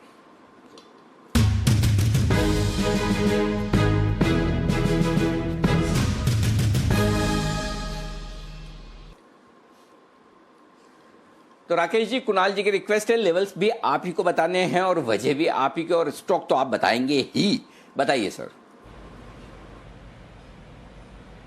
अनिल जी, सबसे पहले तो थोड़ा सा करेक्शन है, ये चार्ट कॉर्नर कॉल नहीं है, ये पिक ऑफ द डे है जो मैं अक्सर करता हूं। कल का काम आज ही करके जा रहा हूं, तो ये पिक ऑफ द डे है बिकवाली की राय, मन्नापुरम फाइनेंस के अंदर है और यहाँ नीट क्लीन क्लियर ब्रेकडाउन देखने को मिल रहा है। और जिस तरीके का टेक्निकल स्ट्रक्चर है, ये स्टॉक भी अच्छी खासी गिरावट दिखाने का दमखम रखता है। ब्रेकडाउन के साथ नेगेटिव क्रॉसओवर है लीडिंग और लैगिंग इंडिकेटर्स पर। तो मन्नापुरम फाइनेंस को बेचे 148 रुपए 50 पैसे, 148.50 का स्टॉप लॉस है, 138 नीचे में पहला टारगेट है, 134 दूसरा टारगेट है। Manappuram finance pick of the day है। ओके, और सुबह आज हमने आपको मुथूट फाइनेंस दिया था और वही वजह मैं आपको बता भी दूं कि फंडामेंटली मन्नापुरम फाइनेंस को बेचने की बड़ी मजबूत वजह है। आज सुबह एसबीआई की तरफ से हमने एक खबर देखी कि उसमें हुआ है कि एसबीआई ने गोल्ड लोन पर अपनी ब्याज दरें घटाई है, 0.8% से घटाकर 7.5%। अब सोचिए, गोल्ड लोन पर 7.5% की ब्याज दरें, तो प्राइवेट एनबीएफसी कैसे उसका मुकाबला करेगी, ये बड़ी मुश्किल बात है, क्योंकि इनके तो 7.5% में पैसा भी नहीं मिलता, तो बांटेंगे कैसे, पहली चीज़। दूसरी चीज़, जो ये प्रोसेसिंग फीस लेते थे, तो एसबीआई की एक ऐप है, उस ऐप का नाम है योनो। तो उस ऐप के जरिए अगर आप गोल्ड लोन के लिए अप्लाई करते हैं तो आपको कोई प्रोसेसिंग फीस देनी भी नहीं है। इसका मतलब क्लियर कट है। अगर आप कभी एसबीआई की ब्रांच में जाकर भी कहेंगे कि मुझे प्रोसेसिंग फीस नहीं देनी है, तो आपको ब्रांच वाला यही कहेगा, भाई साहब आ गए हो यहाँ पे, अच्छी बात है, चलो डाउनलोड करो ऐप और यहाँ से अप्लाई कर दो, मैं लोन दे देता हूँ। तीसरी बात, गोल्ड लोन जितना मिलता है उसकी वैल्यू आरबीआई ने पिछली पॉलिसी में 90% कर दी थी। अभी भी एनबीएफसी के लिए 75% है, लेकिन सरकारी बैंक 90% तक गोल्ड लोन दे सकते हैं। इसका मतलब क्लियर कट है, सरकारी बैंक गोल्ड लोन के मामले में बड़ी कड़ी टक्कर देने जा रहे हैं इन कंपनियों को। और यही वजह है, आज सुबह मैंने आपको मुथूट फाइनेंस शॉर्ट करने की राय दी थी 1108-1110 रुपये के आसपास, और हमारा 1095 का पहला टारगेट था वो हासिल हुआ। 1075 का दूसरा टारगेट है मुथूट के लिए, और तीसरा टारगेट अगर बाजार खराब रहा तो वो अगर के साथ है, अगर मगर बाजार के साथ बाजार खराब हुआ तो 1055 फाइनल टारगेट बनेगा। तो मुथूट और मनापुरम इन दोनों के लिए ये खराब खबर। तो मैंने आपको फंडामेंटल राय भी दे दी और साथ ही टेक्निकली तो कुणाल जी राकेश जी ने कही दिया। पिक ऑफ द डे आपका आ चुका है कल के लिए, ये आपके सामने। तो ये है मनापुरम और मुथूट दोनों ही स्टॉक कमजोरी की तरफ आपके लिए। ओके, तो ये स्टॉक कमजोर है। आइए इसके अलावा एक और स्टॉक कमजोर है और उस पर एक बार राय ले ली जाए, अपडेट ले लिया जाए सुमित जी से। सुमित जी, एल&टी फाइनेंस सुबह आपने शॉर्ट कॉल दिया था, अपडेट दे दीजिए। जी देखिए, जिस तरह से ये बैंकिंग स्टॉक्स में बैंक निफ्टी में दबाव देखने को मिल रहा है, ये बैंकिंग स्टॉक्स और फाइनेंशियल स्टॉक्स में और दबाव देखने को मिलेगा। एल&टी फाइनेंस क्लास ब्रेकडाउन है, स्टॉक ने बॉलिंगर बैंड का मिडल बैंड तोड़ के एकदम लोअर लेवल्स पे अभी आ चुका है और मेरे को लग रहा है अभी और दबाव देखने को मिलेगा। तो सुबह जिन्होंने शॉर्ट किया बिल्कुल प्रॉफिट में है वो लोग। 61 रुपए 60 रुपए तक के लेवल अभी भी स्टॉक के अंदर नीचे में देखने को मिल सकते हैं। ट्रेलिंग स्टॉप लॉस लगा के पोजीशंस होल्ड करें। बैंक निफ्टी यहाँ से दबाव और दिखाता है तो ये स्टॉक्स और गिरेंगे।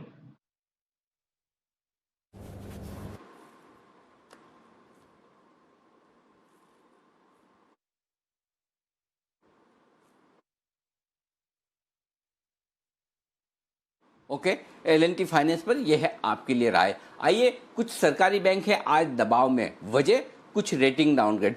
कौन से बैंक्स किनकी हुई है रेटिंग डाउनग्रेड बताने के लिए तैयार है पूजा बताइए। जी, मूडीज ने करीब 4 सरकारी बैंकों की रेटिंग यहाँ पर घटा दी है, जिसमें कि bank of Baroda, Canara bank, union bank और बैंक ऑफ इंडिया की रेटिंग घटाई गई है। और लंबी अवधि की रेटिंग हम आपको बता दें Baa3 से घटाकर Ba1 की कर दी है, आउटलुक भी नेगेटिव किया है और इसी साथ साथ PNB पर भी आउटलुक घटा दिया है। तो करीब 5 बैंक है जिस पर कि नेगेटिव आउटलुक यहाँ पर निकल कर आ रहा है। यही नहीं, मूडीज ने पहले भी चिंता जताई थी सरकारी बैंकों को लेकर और उनका कहना था कि कोरोना के चलते इन बैंकों को पूंजी जुटाने में भी कुछ दिक्कत हो सकती है, एनपीए बढ़ेंगे और मुनाफे पर भी असर देखने को मिल सकता है। इसके अलावा कुछ दिन पहले हमने बात की थी फिच की। फिच बैंकों के बजाय निजी बैंकों को मजबूत बताया था और उनका भी कहना था कि मर्जर की जो प्रक्रिया चल रही है और प्रोविजन जो बढ़े हुए हैं बीते नतीजों में हमने जो देखा, उसके चलते भी सरकारी बैंकों में आने वाले समय में दबाव देखने को मिल सकता है। तो मूडी और फिच दोनों का ये कहना है कि सरकारी बैंक आगे आने वाले समय के लिए थोड़े कमजोर दिखाई दे रहे हैं। हालांकि एक पॉजिटिव पॉइंट जो ये है वो रिस्ट्रक्चरिंग की जो अनाउंसमेंट हुई थी आरबीआई की तरफ से, कई बैंकर्स का कहना है कि आने वाले समय में 10 लाख करोड़ से ज़्यादा रिस्ट्रक्चरिंग करने को मिल सकती है। कुछ ऐसे जो सेक्टर है जैसे कि एविएशन है, रियल एस्टेट है, वहाँ पर रिस्ट्रक्चरिंग संभव है और बैंकों को रिस्ट्रक्चरिंग के सामने 15% के बजाय सिर्फ 10% की प्रोविजनिंग करनी होगी। इससे हम देखेंगे कि एनपीए में भी राहत मिलेगी और मुनाफे को भी थोड़ा बहुत सहारा मिलेगा। ये एक राहत की बात ज़रूर हो सकती है सरकारी बैंकों के लिए, लेकिन अगर ओवरऑल हम देखेंगे तो पॉजिटिव निजी बैंक ज़्यादा दिखाई दे रहे हैं बनस्पत सरकारी बैंकों के सामने और इसी वजह से लगातार हम देख रहे हैं फिच हो गया, मूडीज हो गई, ये सभी सरकारी बैंकों पर नेगेटिव आउटलुक दे रहे हैं। तो ये है आपके लिए सारे के सारे वो बैंक्स जहां पर एक्शन है आज कमजोरी की तरफ। थोड़ी सी देर में आपके लिए सेठी साहब भी कार्यक्रम में होंगे शामिल और वो देंगे आपको कुछ बेहतरीन पिक्स। लेकिन जो बात हम मुथूट और मनापुरम की कर रहे थे, शुक्रवार के दिन ही ट्रेडर्स डायरी में आशीष और दीप दोनों ने, हाँ पिछले हफ्ते तो दीप आप खेल रहे थे ना ट्रेडर्स डायरी, तो दोनों ने शॉर्ट कॉल दिया था पिछले हफ्ते। आपने मेरे ख्याल से एक स्टॉक आप दोनों के पास था दीप, अगर मुझे सही से याद है तो। जी सर, फ्राइडे के दिन ही दिया था हम दोनों ने। आशीष ने उस दिन मुथूट पर सेल दिया था और मैंने मन्नापुरम को पर दिया था। दोनों वीक हुए, उस दिन टारगेट्स नहीं आए, पर जो आज की गिरावट है वहां पर टारगेट्स आ गए। तो किसी ने अगर फ्राइडे को हमारी पोजीशंस ली थी और उसको कैरी फॉरवर्ड किया था तो दोनों पर टारगेट्स आते हुए दिखे। मुथूट और मन्नापुरम दोनों ही हम दोनों की तरफ से सेल कॉल्स थे सर। लेकिन जैसे कि परंपरा है दीप, आपको धन्यवाद तो देना पड़ेगा ना, ये तो मैं कैसे आपको याद दिलाऊंगा कि पहले तो आपको सुबह ही मुझे दे देना था मुथूट फाइनेंस का जब मैंने शॉर्ट कॉल दिया, और अभी चाहे तो आप कुणाल जी और राकेश जी को भी थोड़ा थोड़ा धन्यवाद आधा दे सकते हैं। जी बिल्कुल अनिल जी, तो आशीष की तरफ से आपको धन्यवाद है सर और मेरी तरफ से राकेश जी और कुणाल जी को धन्यवाद है इन दोनों कॉल्स के लिए सर, और हमारे टारगेट्स भी अचीव कराने के लिए। बिल्कुल। तो चलिए ये तो बैटन पास करते रहे, आगे से आगे दौड़ लगाते रहे, ज़्यादा बढ़िया है। आशीष थोड़ी देर में जुड़िए हमारे साथ वापस से, क्योंकि आपसे बैन से बेनिफिट पूछना है, लेकिन उससे पहले 3 बज चुके हैं, वक्त है ये मुलाकात करने का। मुलाकात करेंगे हम विकास सेठी साहब से। सेठी साहब की शॉर्ट टर्म पिक्स, सदाबहार सेठी साहब थोड़ी देर में जुड़ेंगे। तो और तब तक आशीष अगर आप तैयार हैं तो बैन से बेनिफिट कर लिया जाए। बिल्कुल अनिल जी तैयार है। बिल्कुल अनिल जी, चलिए तो बिगुल, और उसके बाद चलते हैं आशीष के पास।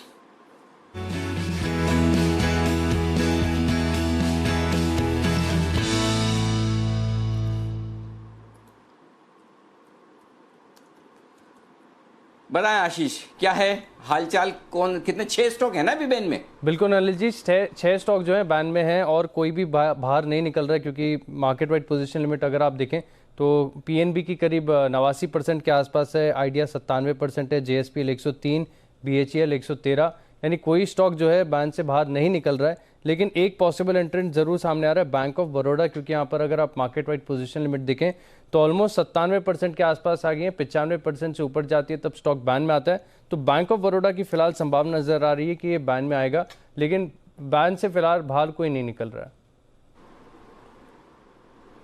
ओके, बैंक से बाहर कोई नहीं निकल रहा है। बैंक ऑफ बड़ौदा बहुत नजदीक है, लेकिन कोई एंट्री करने का कैंडिडेट बैन में आएगा ऐसा कुछ भी दिख रहा है? अनिल जी, सिर्फ एक बैंक ऑफ बड़ौदा ही है 97%, और कोई स्टॉक नहीं है। बाकी सबके अगर आप देखें तो ऑलमोस्ट 91% के आसपास है, तो उन्हें हमने कंसिडर नहीं किया।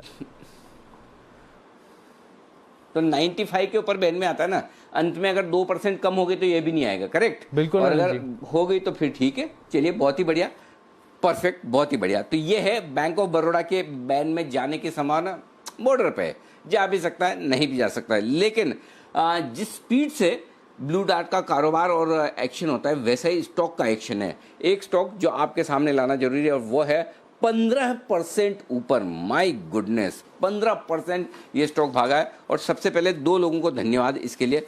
पहले तो हैं राजेश पालिया जी, जिन्होंने आज शॉर्ट टर्म पिक के तौर पर दिया था ब्लू डार्ट 2365 और 2395 रुपए की रेंज में।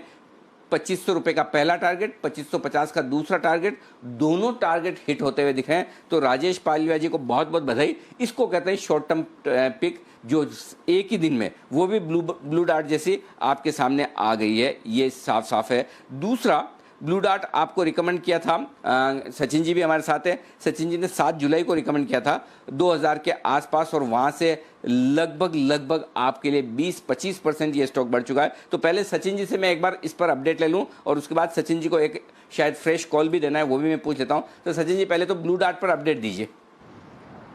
जी अनिल जी, बात करते करते जो एक टारगेट दिया था 2640 का, आई थिंक वो भी हिट हो चुका है।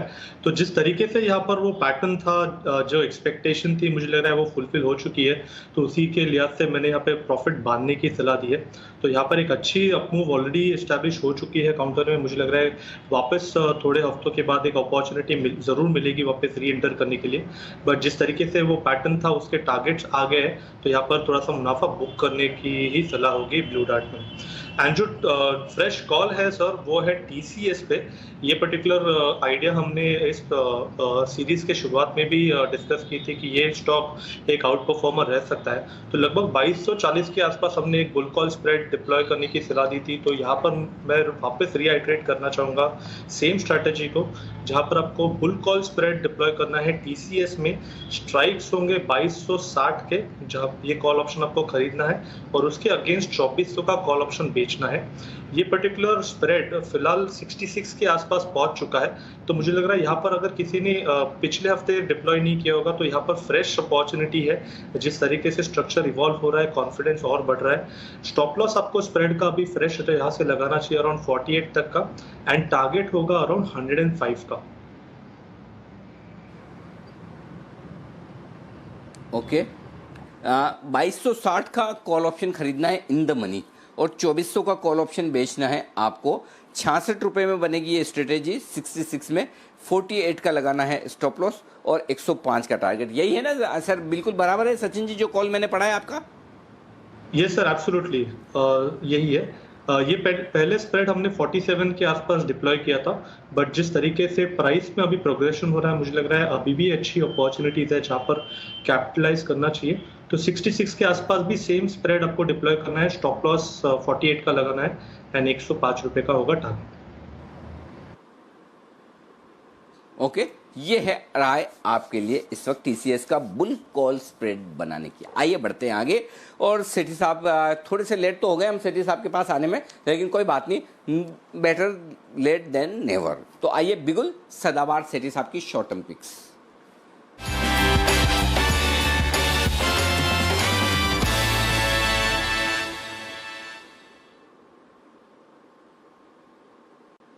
सेठी साहब स्वागत है सर आपका। बताएं सर, कौन सा स्टॉक चुना है आपने, एक है या अनेक?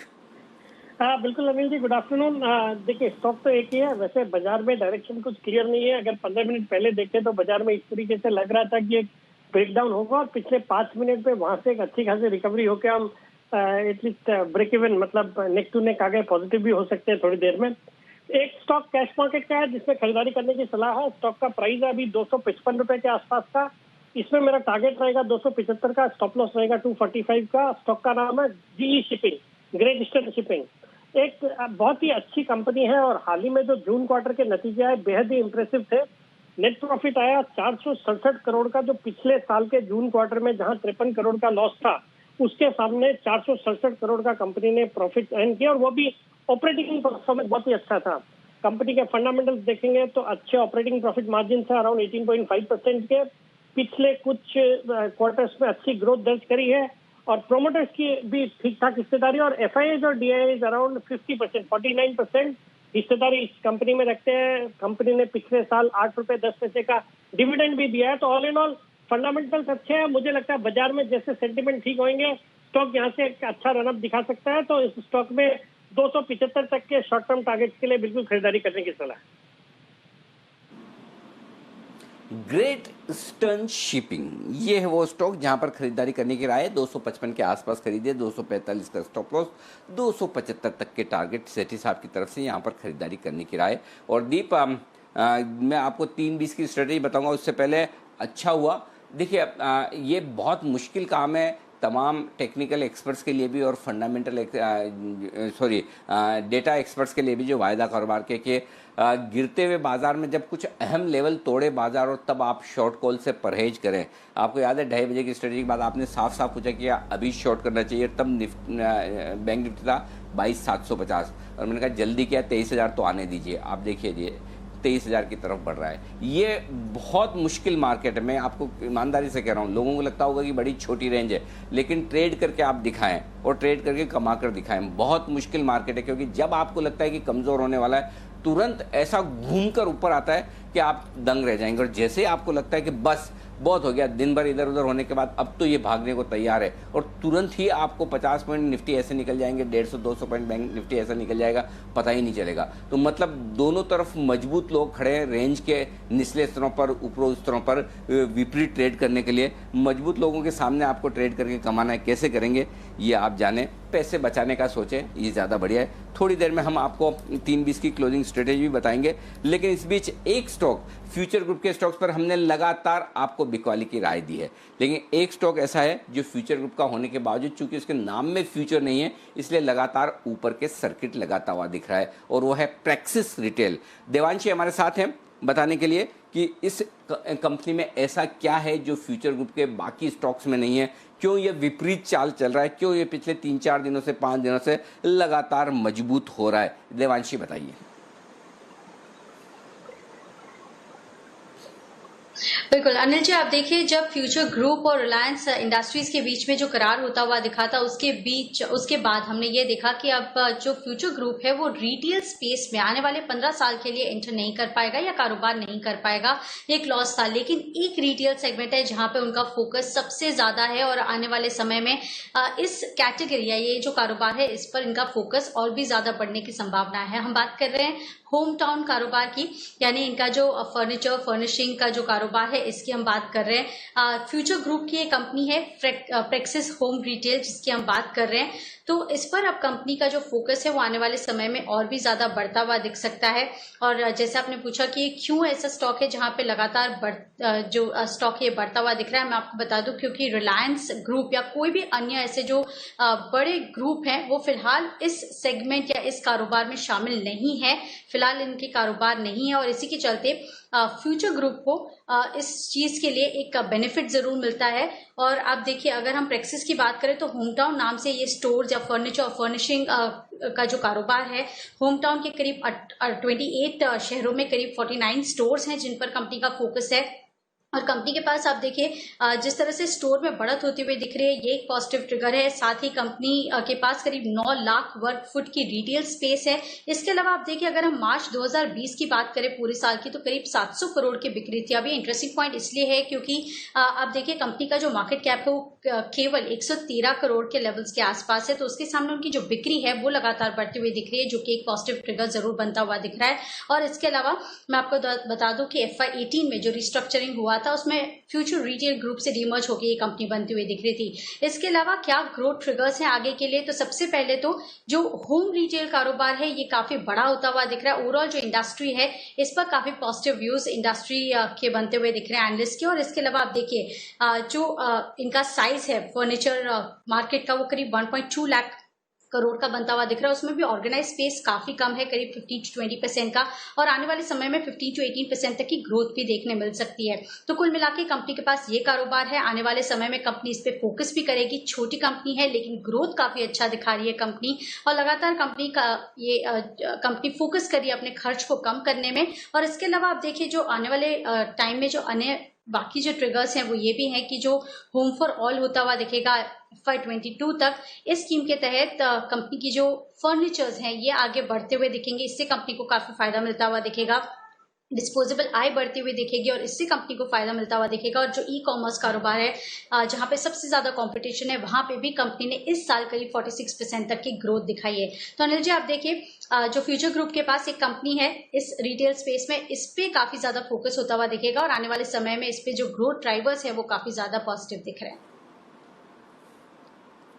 ओके और इसीलिए एकमात्र कंपनी फ्यूचर ग्रुप की ऐसी है प्रेक्सिस होम रिटेल जो लगातार ऊपर के सर्किट। बाकी तो आपको पता ही है, पिछले सोमवार को आपको ये राय दे दी गई थी कि बिल्कुल एग्जिट कर लें, कोई शेयर खरीदे ना, हाथ ना लगाएं। सारे फ्यूचर नाम जिन जिन में शेयरों में है सब लगातार 5वां दिन है लोअर सर्किट लगता हुआ। सोमवार को ऊपर के सर्किट पे और तब से एक के बाद एक लोअर सर्किट लगते हुए। इसीलिए हम कहते हैं कि निष्पक्ष राय बहुत ज़रूरी है, गहरी रिसर्च बहुत ज़रूरी है, समझदारी से ट्रेड करना बहुत ज़रूरी। नहीं तो आप सब लोगों को ये लगेगा कि चलिए रिलायंस ने खरीदा है इसका मतलब कंपनी के वारे न्यारे हो जाएंगे। जी नहीं, वो वैसा सोचना आपके लिए गलत। और अब आप सोचिए अगर आपने पिछले सोमवार को खरीदे, अब मुझे एक आदमी बता दें जिसने पिछले सोमवार को खरीदा उसके मन में ये कॉन्फिडेंस हो कि मेरा भाव वापस आ जाएगा। आज नहीं, 2 साल भर बाद, 6 महीने बाद, 2 साल बाद, बिल्कुल नहीं, बहुत ही मुश्किल है। तो ये लगातार लोअर सर्किट, और जो सुबह दीप सवाल पूछे थे कि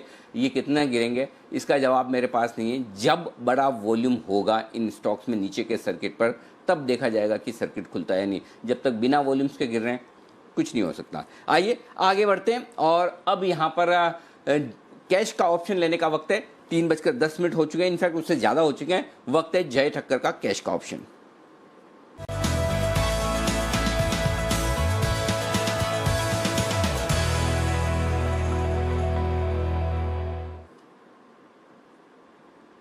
बताएं जय। Good afternoon to Anil ji. Anil ji, काफी उतार चढ़ाव हमें देखने मिल रहा है, वोलेटिलिटी मार्केट में देखने मिल रही है, पर एक चीज देखने मिल रही है कि लोअर लेवल से हमें बाइंग इंटरेस्ट भी आता हुआ नजर आ रहा है। और जो हिसाब से बैंक निफ्टी में एक डाइवर्जेंस हमें देखने मिल रहा है, इनफैक्ट मैं कहूँगा निफ्टी पॉजिटिवली रिएक्ट कर रहा है compare to bank Nifty, but bank Nifty काफी ओवरसोल्ड हो चुका है। तो मुझे ऐसा लग रहा है बैंक निफ्टी का 23,100 का पुट ऑप्शन यही वीकली एक्सपायरी का 10 सितंबर का, जो करीब 273 के आसपास चल रहा है, 273 के आसपास इसको खरीदे। इसमें अनिल स्टॉप लॉस हम प्लेस करेंगे, इनफैक्ट डेज लो के नीचे ही करते हैं, सो अराउंड 173 के आसपास 25 का लॉस है, 2500 का लॉस होगा। और ऊपर में जो पहला टारगेट इसका बनकर आ रहा है वो 423 का है एंड सेकंड टारगेट बनेगा 474, 423, 474, ये दो टारगेट्स के लिए 273 के आसपास 23,100 का बैंक निफ्टी का कॉल ऑप्शन खरीदा।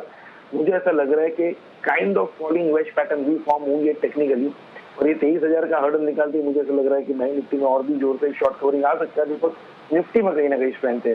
तो बैंक निफ्टी के मेरे टारगेट बनकर आ रहे 23,370 23,400 के आसपास के। ओके, एक चीज बताइए, 23,100 का पुट क्यों लेना है? कॉल 23,000 का क्यों नहीं? अनिल जी कॉल लेना है 23,100 सॉरी, कॉल लेने की बोल रहे? ओ जी, अरे ओ सॉरी होगी। ओहो, मुझे लगा पुट ऑप्शन ले रहे, 23,100 का क्यों ले रहे? मैं तभी इतनी देर से कंफ्यूजन में हूँ लाइफ में। ओके, ठीक है, 23,100 का पुट ऑप्शन आपको मुबारक, जय, ऑल द बेस्ट। 23,100 का पुट ऑप्शन 272 में खरीदिए, 172 का स्टॉप लॉस, 100 रुपए नीचे। ओ सॉरी कुल ओके 23,100 का कॉल ऑप्शन 273 में लेना है, 173 का स्टॉप लॉस और 473 का टारगेट।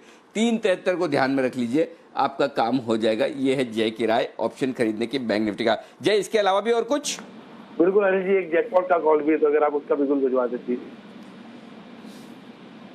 उसके बिल्कुल के लिए आप कतार में हैं, ये मार्ग व्यस्त है और आपके पहले 2 लोग यहां पर लाइन में हैं। एक है सच्चिदानंद उत्तेकर और दूसरे हैं आशु मदान, और आप हैं तीसरे नंबर पर। तो फास्टेस्ट फिंगर फर्स्ट में फोटो फिनिश में आगे निकले हैं सचिन जी के लिए बिगुल, और उसके बाद आएंगे आशु जी के पास।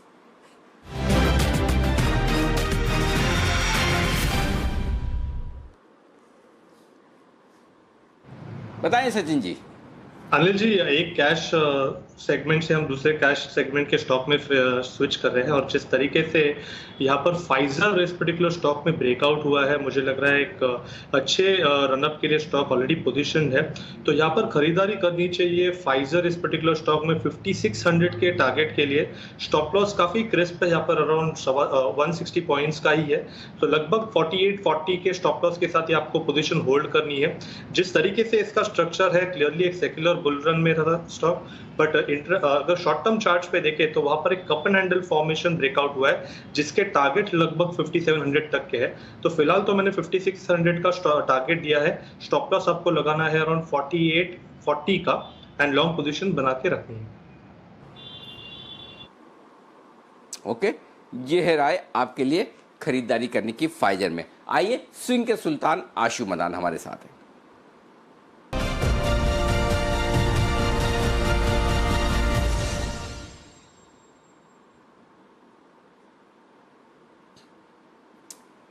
बताएं आशु sir. Anil ji, last 3-4 minute में थोड़ा स्विंग जरा निकल गया है हाथ से, लेकिन अभी भी है। अनिल जी, 2080 क्रॉस करते ही हमने क्लाइंट्स को रेकमेंड किया हुआ है रिलायंस लेने के लिए। 2068 के स्टॉप लॉस है और 2145-50 का टारगेट, लेकिन पिछले 5 मिनट में अनिल जी 15 रुपए की मूव तो वैसे ही दे गया है, लेकिन अभी भी अनिल जी स्टॉप लॉस 2068 और टारगेट 2145 का बरकरार है। बहुत अच्छा ब्रेकआउट निकाला है, मतलब 2080-85 का भाव जो कि इतना स्ट्रॉन्ग कंसोलिडेशन भाव था, उससे ऊपर आके खड़ा हो गया और बहुत ही अच्छे स्पीड से निकला है। तो अनिल जी, रिलायंस बिल्कुल BTST करनी चाहिए मेरे हिसाब से। ओके, तो रिलायंस आपको BTST करके जाना है। 2145 2145 ये है टारगेट, और बिल्कुल बात सही कह रहे हैं। बात करते करते ये मार्केट अभी जब तक आप मूड बनाओ ना, तब तक एकदम से है ना ऐसा भाग जाता है कि, इसलिए मैं फास्टेस्ट फिंगर फर्स्ट वाला फॉर्मूला लगाता हूँ। दिन के हाई पॉइंट पर बंद हो रहा है, वाह क्या बात है, गजब। 2:30 बजे दिन के लो पॉइंट पर और 3:30 बजे दिन के हाई पॉइंट पर। अब बताइए, कर लीजिए मार्केट का जितना एनालिसिस करना है, जितना डेटा देखना है, जो करना है कर लीजिए। ये मार्केट में समझ में नहीं आने वाला मार्केट है, और कुछ दिन ऐसे होते हैं जहां दिल और दिमाग से काम न लें, बहुत रिस्की होता है। आइए, अगला बिगुल है तैयार जय ठक्कर के लिए, जय का जैकपॉट।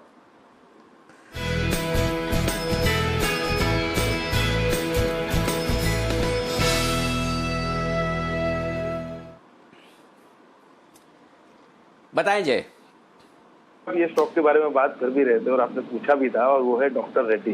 बहुत ही बढ़िया, मैं कहूँगा आज के ट्रेडिंग सेशन में मूव है, 2.5% लगभग ऊपर है, और मुझे ऐसा लग रहा है कि फिर से ये स्टॉक में एक रिवर्सल देखने मिला है। इसका 450 का कॉल ऑप्शन खरीद कर चलना है, ऑलमोस्ट लाइक एनर्जी में कहूँगा एकदम मनी हो जाएगा। 139 के आसपास ये ट्रेड कर रहा है। इसमें स्टॉप लॉस हम लगाएंगे अनिल जी 110 का, 110 के स्टॉप लॉस के साथ 140 140 के आसपास हमें खरीदना है, 4450 का कॉल ऑप्शन।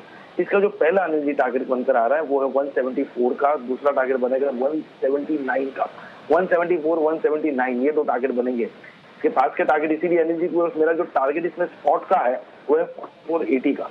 ये मैं एक्सपेक्ट कर रहा हूँ लगभग कल के ट्रेडिंग सेशन तक ही आ जाना चाहिए 4480, और वो लेवल अगर अनिल जी ये निकालता है तो मैं कहूँगा बहुत ही बढ़िया इन्वर्स हेडिंग पैटर्न का ब्रेकआउट आएगा, तो फिर एक नया कॉल फिर से बनेगा, तो तब हम देखेंगे। बट एज ऑफ नाउ 4480 तक के लेवल स्पॉट में बन रहे हैं, इसीलिए 178, 179 तक ओवरऑल टारगेट इसके बनते हैं डॉक्टर रेड्डीज के 4450 के कॉल ऑप्शन पे। ओके, डॉक्टर रेड्डीज 4400 का कॉल खरीदे। फार्मा में अच्छी रैली बनती हुई दिख रही है, तो नजर रखते हैं इन स्टॉक्स पर आइए 3:20 बज रहे हैं, जान लेते हैं अनिल जी की इस समय फाइनल स्ट्रैटेजी क्या है।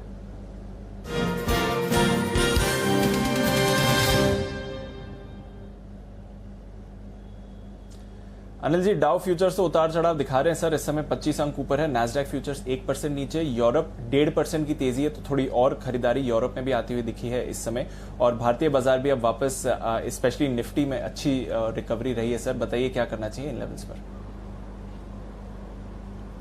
आराम करो दीप, कुछ करने जैसा। देखिए रिलायंस और टीसीएस निफ्टी गिरने नहीं देंगे, ठीक है, वो साफ आपको दिख रहा है। दोनों अगर डे हाई पर बंद हो रहे हैं तो दोनों ने ही मिलकर बचा लिया। थोड़ा बहुत अगर बचा हुआ कुछ और था तो वो आईटीसी, तो 3 दिग्गज अगर खड़े हो गए तो कहाँ से बाजार गिरेगा। लेकिन ये इसी को कुछ हद तक वो कहते हैं कि कुछ तेजी और कुछ मंदी वाले ट्रेड्स जिन्हें आप चाहें तो डिस्ट्रीब्यूशन कहते हैं, जो आपकी मर्जी आए कहते हैं। आज एनबीएफसी का डिस्ट्रीब्यूशन का दिन है, बजाज फाइनेंस, मुथूट, मनापुरम, चोला, एमएनएम, जो आप देखोगे मनापुरम डे लो पर और आज का टॉप लूजर है। तो आप अगर सही जगह पर हैं तो ठीक, गलत जगह पर है तो मामला बड़ा सीरियस है। अगर आपने शॉर्ट ही किया है ऐसे स्टॉक जो ऊपर है तो भी दिक्कत है, लॉन्ग किया ऐसे स्टॉक जो नीचे हैं, इसलिए बेहतर ये है दीप के वैसे आज तो अमेरिका बंद है तो कोई ऐसे खास संकेत तो नहीं मिलेंगे, लेकिन बाकी रिस्क तो है ही। और आज के डेटा मुझे ऐसा लगता है कि देख लेना जरूरी कि आज एफआईज के डेटा किस तरह के दिखते हैं, उसके बेसिस पे कल डिसाइड करेंगे। मेरी राय यही होगी जितनी ओवरनाइट पोजीशन कम रखें उतना बेहतर, कुछ ना करें तो बेहतर है। और अगर कुछ किया हुआ है, करने की इच्छा रखते ही हैं कि चलो आज कुछ तूफानी करते हैं, तो उस तूफानी करने के साथ साथ में पुट या कॉल अपनी पोजीशन के हिसाब से जरूर ले लें। तेजी करके जाएं तो पुट जरूर खरीदें, मंदी करके जाएं तो कॉल जरूर खरीदें। पैसा बने ना बने आपको नींद अच्छी आएगी, इस बात की गारंटी है। बिल्कुल अनिल जी, और शानदार रिकवरी आई है सर, कई सारे स्टॉक्स ने यहाँ पर पार्टिसिपेट भी करा है। इंडेक्स लेवल पर तो आप थोड़ा एक्शन देख ही रहे हैं, जो दिग्गज स्टॉक्स अनिल जी के बारे में बात कर रहे थे, पर कई सारे स्टॉक्स हैं जहां पर बढ़िया एक्शन है। क्लोजिंग से पहले कुणाल जी आपके पास आना चाहूंगा, अभी सचिन जी ने फाइजर पर खरीदारी की राय दी, एस्ट्राजेनेका 20% के अपर सर्किट पर है, कुछ तो चल रहा है एमएनसी फार्मा स्टॉक्स पर, दोनों में अच्छी तेजी आ रही है, क्या व्यू है यहाँ पर?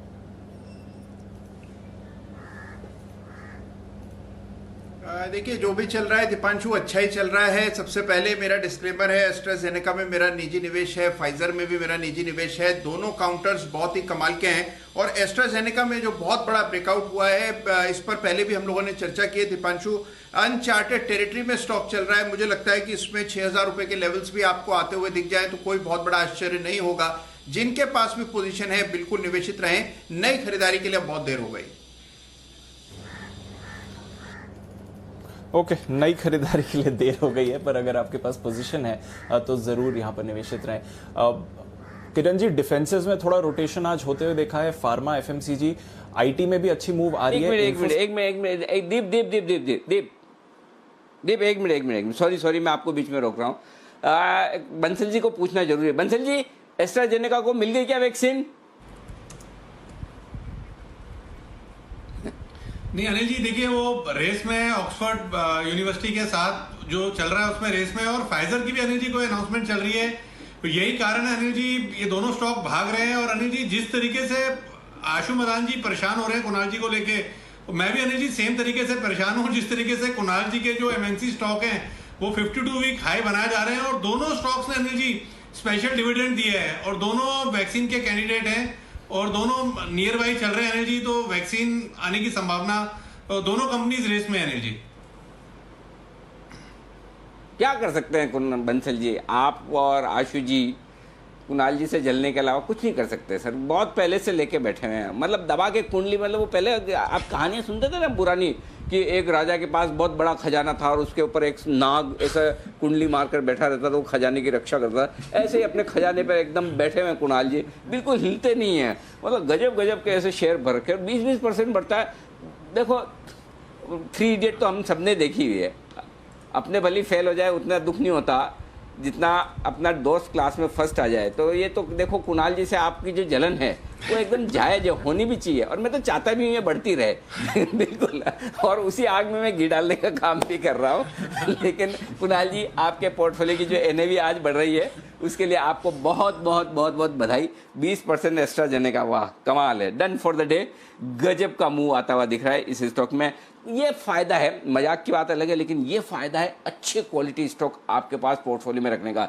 ये थोड़ी कुणाल जी को पता था कि आज 20% लगाएगा, लेकिन कुणाल जी को ये मालूम था और ये मालूम है कि जो स्टॉक उन्होंने लेके रखे हैं वो बहुत बेहतरीन क्वालिटी के, आज नहीं तो कल, कल नहीं तो अगले साल कभी न कभी बेहतरीन परफॉर्मेंस देंगे। तो वो भरोसा, वो कन्विक्शन आपका होना चाहिए। वो दिन कौन सा होगा जिस 2 या 3 दिन में 30-40% स्टॉक बढ़ जाएगा, ये किसी को पता नहीं होता। लेकिन अगर आपका भरोसा सही स्टॉक्स पर है और आप इन्वेस्टर के तौर पर बैठे हैं, और अगर आपको मेरा बोलना ज्ञान लग रहा हो तो कुणाल जी को पूछ लो। कुणाल जी, आपके पास एस्ट्राजेनेका है, आज 20% के सर्किट ऊपरी सर्किट पर बेचेंगे?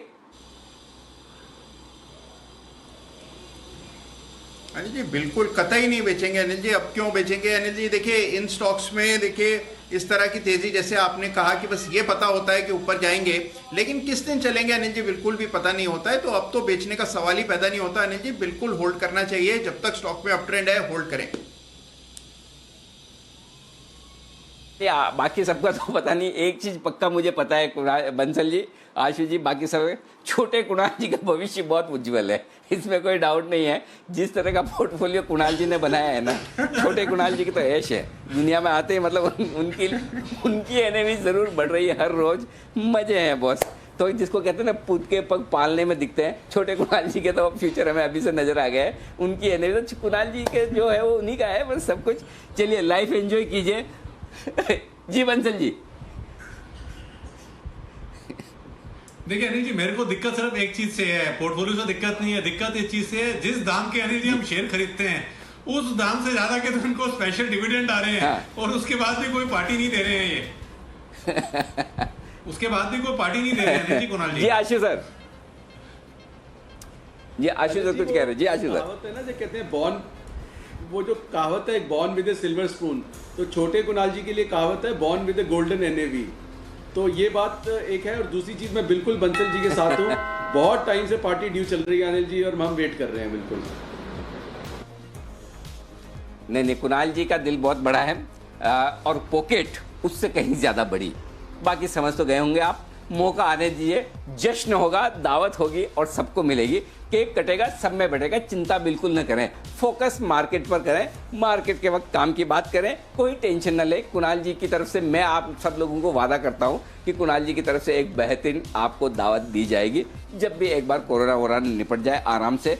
उनके छोटे कुणाल जी के जन्मदिन पे ना सही, उनकी पहली बर्थडे पे होगी। चिंता क्यों करते हैं, आएगा मौका, कोई चिंता न करें। आइए इस बीच में आप प्रोविजनल क्लोजिंग आपके लिए हो चुकी है। निफ्टी बंद हुआ है 41 पॉइंट ऊपर दिन के हाई पॉइंट पर। बैंक निफ्टी बिल्कुल बीचों बीच, जहां पर आपको लाइफ में कंफ्यूज रखे वो 23,000 के नजदीक, 22,980 के आसपास। सेंसेक्स ने 60 पॉइंट ऊपर की प्रोविजनल क्लोजिंग दी है।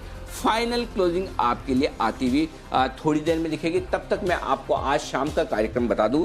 जो लोग क्वालिटी कंटेंट देखना चाहते हैं वो कान खोलकर सुने, और जिन लोगों को काँव तेरा मेरा इसने उसको ये सब बहस देखनी है, पॉलिटिकल बहस, या फिर इसने इसको मारा, इसने इसको वो एनकाउंटर किया, इसका सुसाइड, इसका मर्डर, वो सब भी देखने वाले लोग बहुत हैं हिंदुस्तान में, बिल्कुल हैं, देखते भी हैं जिनको जिस चीज़ में इंटरेस्ट हो। लेकिन हमारे यहाँ सिंपल चीज़ यही है कि अगर आपको अच्छी खबरें, पॉजिटिव खबरें, काम की खबरें देखनी है तो शाम को भी आपका स्वागत है।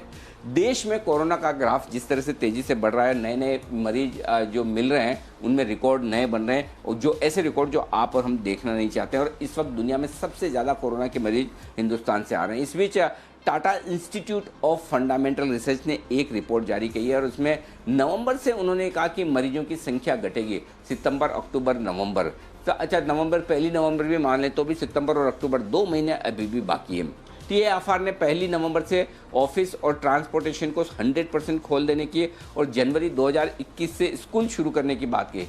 बेचारे बच्चे, स्कूल खुलने के नाम से मूड खराब हो जाएगा उनका। तो लेकिन 2000 कब तक भाई घर में रहेंगे, लेकिन जाना तो पड़ेगा स्कूल। पहले भी बिना मर्जी के जाते थे, अब भी बिना मर्जी के जाना पड़ेगा। तो जनवरी 2021 से स्कूल खुलने की भी बात करिए। तो क्या ये माना जाए कि नवंबर में कोरोना का पीक हो जाएगा? आंकड़ों के मुताबिक फिर अक्टूबर और सितंबर ये महीना दोनों कैसे रहेंगे, और बढ़ते हुए कोरोना काल में आपको क्या करना है, क्या नहीं करना है, किससे बचना है, कैसे बचना है, इन तमाम सवालों के जवाब देने के लिए 3 खास मेहमान हमारे साथ आज शाम को। संदीप जुनेजा साहब प्रोफेसर और डीन हैं, वो खुद Tata institute of fundamental research, जिनकी ये रिपोर्ट है, वो खुद बात करेंगे। डॉक्टर राजेंद्र शर्मा साहब नेशनल प्रेसिडेंट IMA के इंडियन मेडिकल एसोसिएशन, और डॉक्टर राहुल पंडित मेंबर है कोविड टास्क फोर्स महाराष्ट्र के। तो महाराष्ट्र में जिस तरह से सबसे ज़्यादा केस हैं, एकदम राहुल पंडित साहब एकदम सही आदमी है जो हमें बहुत अच्छी तरीके से इंसाइट दे सकते हैं, आसान भाषा में समझाएंगे। आप भी अपने विचार जो रखना चाहें ज़रूर रखिएगा। हैशटैग आपकी खबर आपका फ़ायदा, विचार रख दीजिएगा, ज़रूर रखिएगा, ये आपके लिए। 8:30 बजे है आपके लिए सोने पर विशेष चर्चा। सोने में आप निवेश करना चाहते हैं तो आपके पास है कई सारे विकल्प मौजूद, और इनमें से एक विकल्प है गोल्ड ETF और गोल्ड म्यूचुअल फंड। मनी गुरु में आज हम आपको बताएंगे इन दोनों इन्वेस्टमेंट में क्या क्या अंतर है, दोनों में फ़र्क क्या है, समानता क्या है, रिटर्न कितने आते हैं, किस तरह से आते हैं, एंट्री एग्जिट आप कब कर सकते हैं, इसमें पैसा लगाने के क्या फ़ायदे नुकसान है, फिजिकल गोल्ड आप खरीदते बेचते हैं तो क्या नुकसान है। तो गोल्ड में निवेश की सारी बारीकियां, स्पेशली जो आप पेपर गोल्ड खरीदना चाहते हैं, कागज नहीं, गोल्ड को डीमेट फॉर्म में, तो ये आपको बताया जाएगा। देखना मत मिस कीजिएगा। 8:26 पर gold ETF versus gold mutual fund, ये है आज शाम का बेहद खास शो। आइए आगे बढ़ें, उससे पहले एक बार मैं आपको फाइनल क्लोजिंग बताऊं। 39 पॉइंट नीचे बंद हुआ है bank Nifty, final closing 22,945। 21 point ऊपर बंद हुआ है निफ्टी 11,355। ये आपके लिए फाइनल क्लोजिंग आती हुई दिख रही है। लेकिन नवंबर से कोरोना पूरी तरह से गायब हो जाएगा, ये हम जो TIFR की रिपोर्ट बोल रही है। आप में से कितने लोग मानते हैं, जरा हाथ खड़ा करिए कि एक बार जरा स्क्रीन पे सबको बताइए कि नवंबर से कोरोना पूरा गायब हो जाएगा। किसको लगता है कि नवंबर से गायब, मतलब या गायब तो नहीं कहें, चलिए मैं थोड़ा सा अपना सवाल बदल देता हूँ। नवंबर से संख्या घटना शुरू हो जाएगी, नवंबर तक पीक हो जाएगा, नवंबर के पहले सितंबर और अक्टूबर में कोरोना का पीक हो जाएगा, ऐसा मानने वाले कौन कौन लोग हैं जरा बताइए। खाली कुणाल जी, बस जय, ओके, राकेश जी भी, जय, कुणाल जी, राकेश जी, तीनों मानते हैं। ओके, 3 लोग मान रहे हैं कि अक्टूबर तक पीक हो जाएगा, नवंबर से संख्या घटने लगेगी। आशीष जी, आप क्यों नहीं मान रहे? आपको ऐसा क्या मतलब, ऐसा नवंबर तक भी नहीं जाएगा? अनिल जी देखिए, नवंबर तक की बात नहीं है, बात यह है कि किस तरह से हम उसको लेते हैं। अभी आपने एक आर्टिकल पढ़ा होगा, वो जो नॉर्थ में हम जब ट्रैवल करते हैं तो वो मूर्थल में फेमस ढाबे हैं जहाँ पे आलू पराठा खाते हैं, वो सुखदेव ढाबा और भी हैं। उस ढाबे के 85 लोग संक्रमित हुए, और उसके साथ जो एक और आर्टिकल आया कि उसके आने उस ढाबों के चक्कर में 10,000 लोग अनिल जी और ज़्यादा कोविड पॉजिटिव पाए गए हैं। तो ये जो मल्टीप्लिकेशन इफेक्ट है, ये अभी जब जिस तरह से आज चल रहा है, ये मेट्रो खुलने के बाद, ट्रेन खुलने के बाद, और जब ये सारी इंडल्जेंस शुरू होंगी, क्या होगा। तो अनिल जी मतलब चाहे ट्रीटमेंट आ रही है, वैक्सीन आ जाएगी, मोर्टेलिटी बहुत कम है, रिकवरी बहुत अच्छी है, ये सारे पॉजिटिव्स हैं। लेकिन जो आपका स्पेसिफिक क्वेश्चन है कि क्या पीक बन जाएगा, तो मेरा डाउट है अनिल जी पीक बनने का, क्योंकि मुझे लगता है कि ये सब खुलने से, और मैं जो आपको एक सिमिली दी है जो मैंने स्टडी के, उन ढाबों पे आने जाने वालों में 10,000 लोग अगर पॉजिटिव हो गए हैं, तो ये सब खुलने से अनिल जी क्या होगा, तो आई डाउट दिस।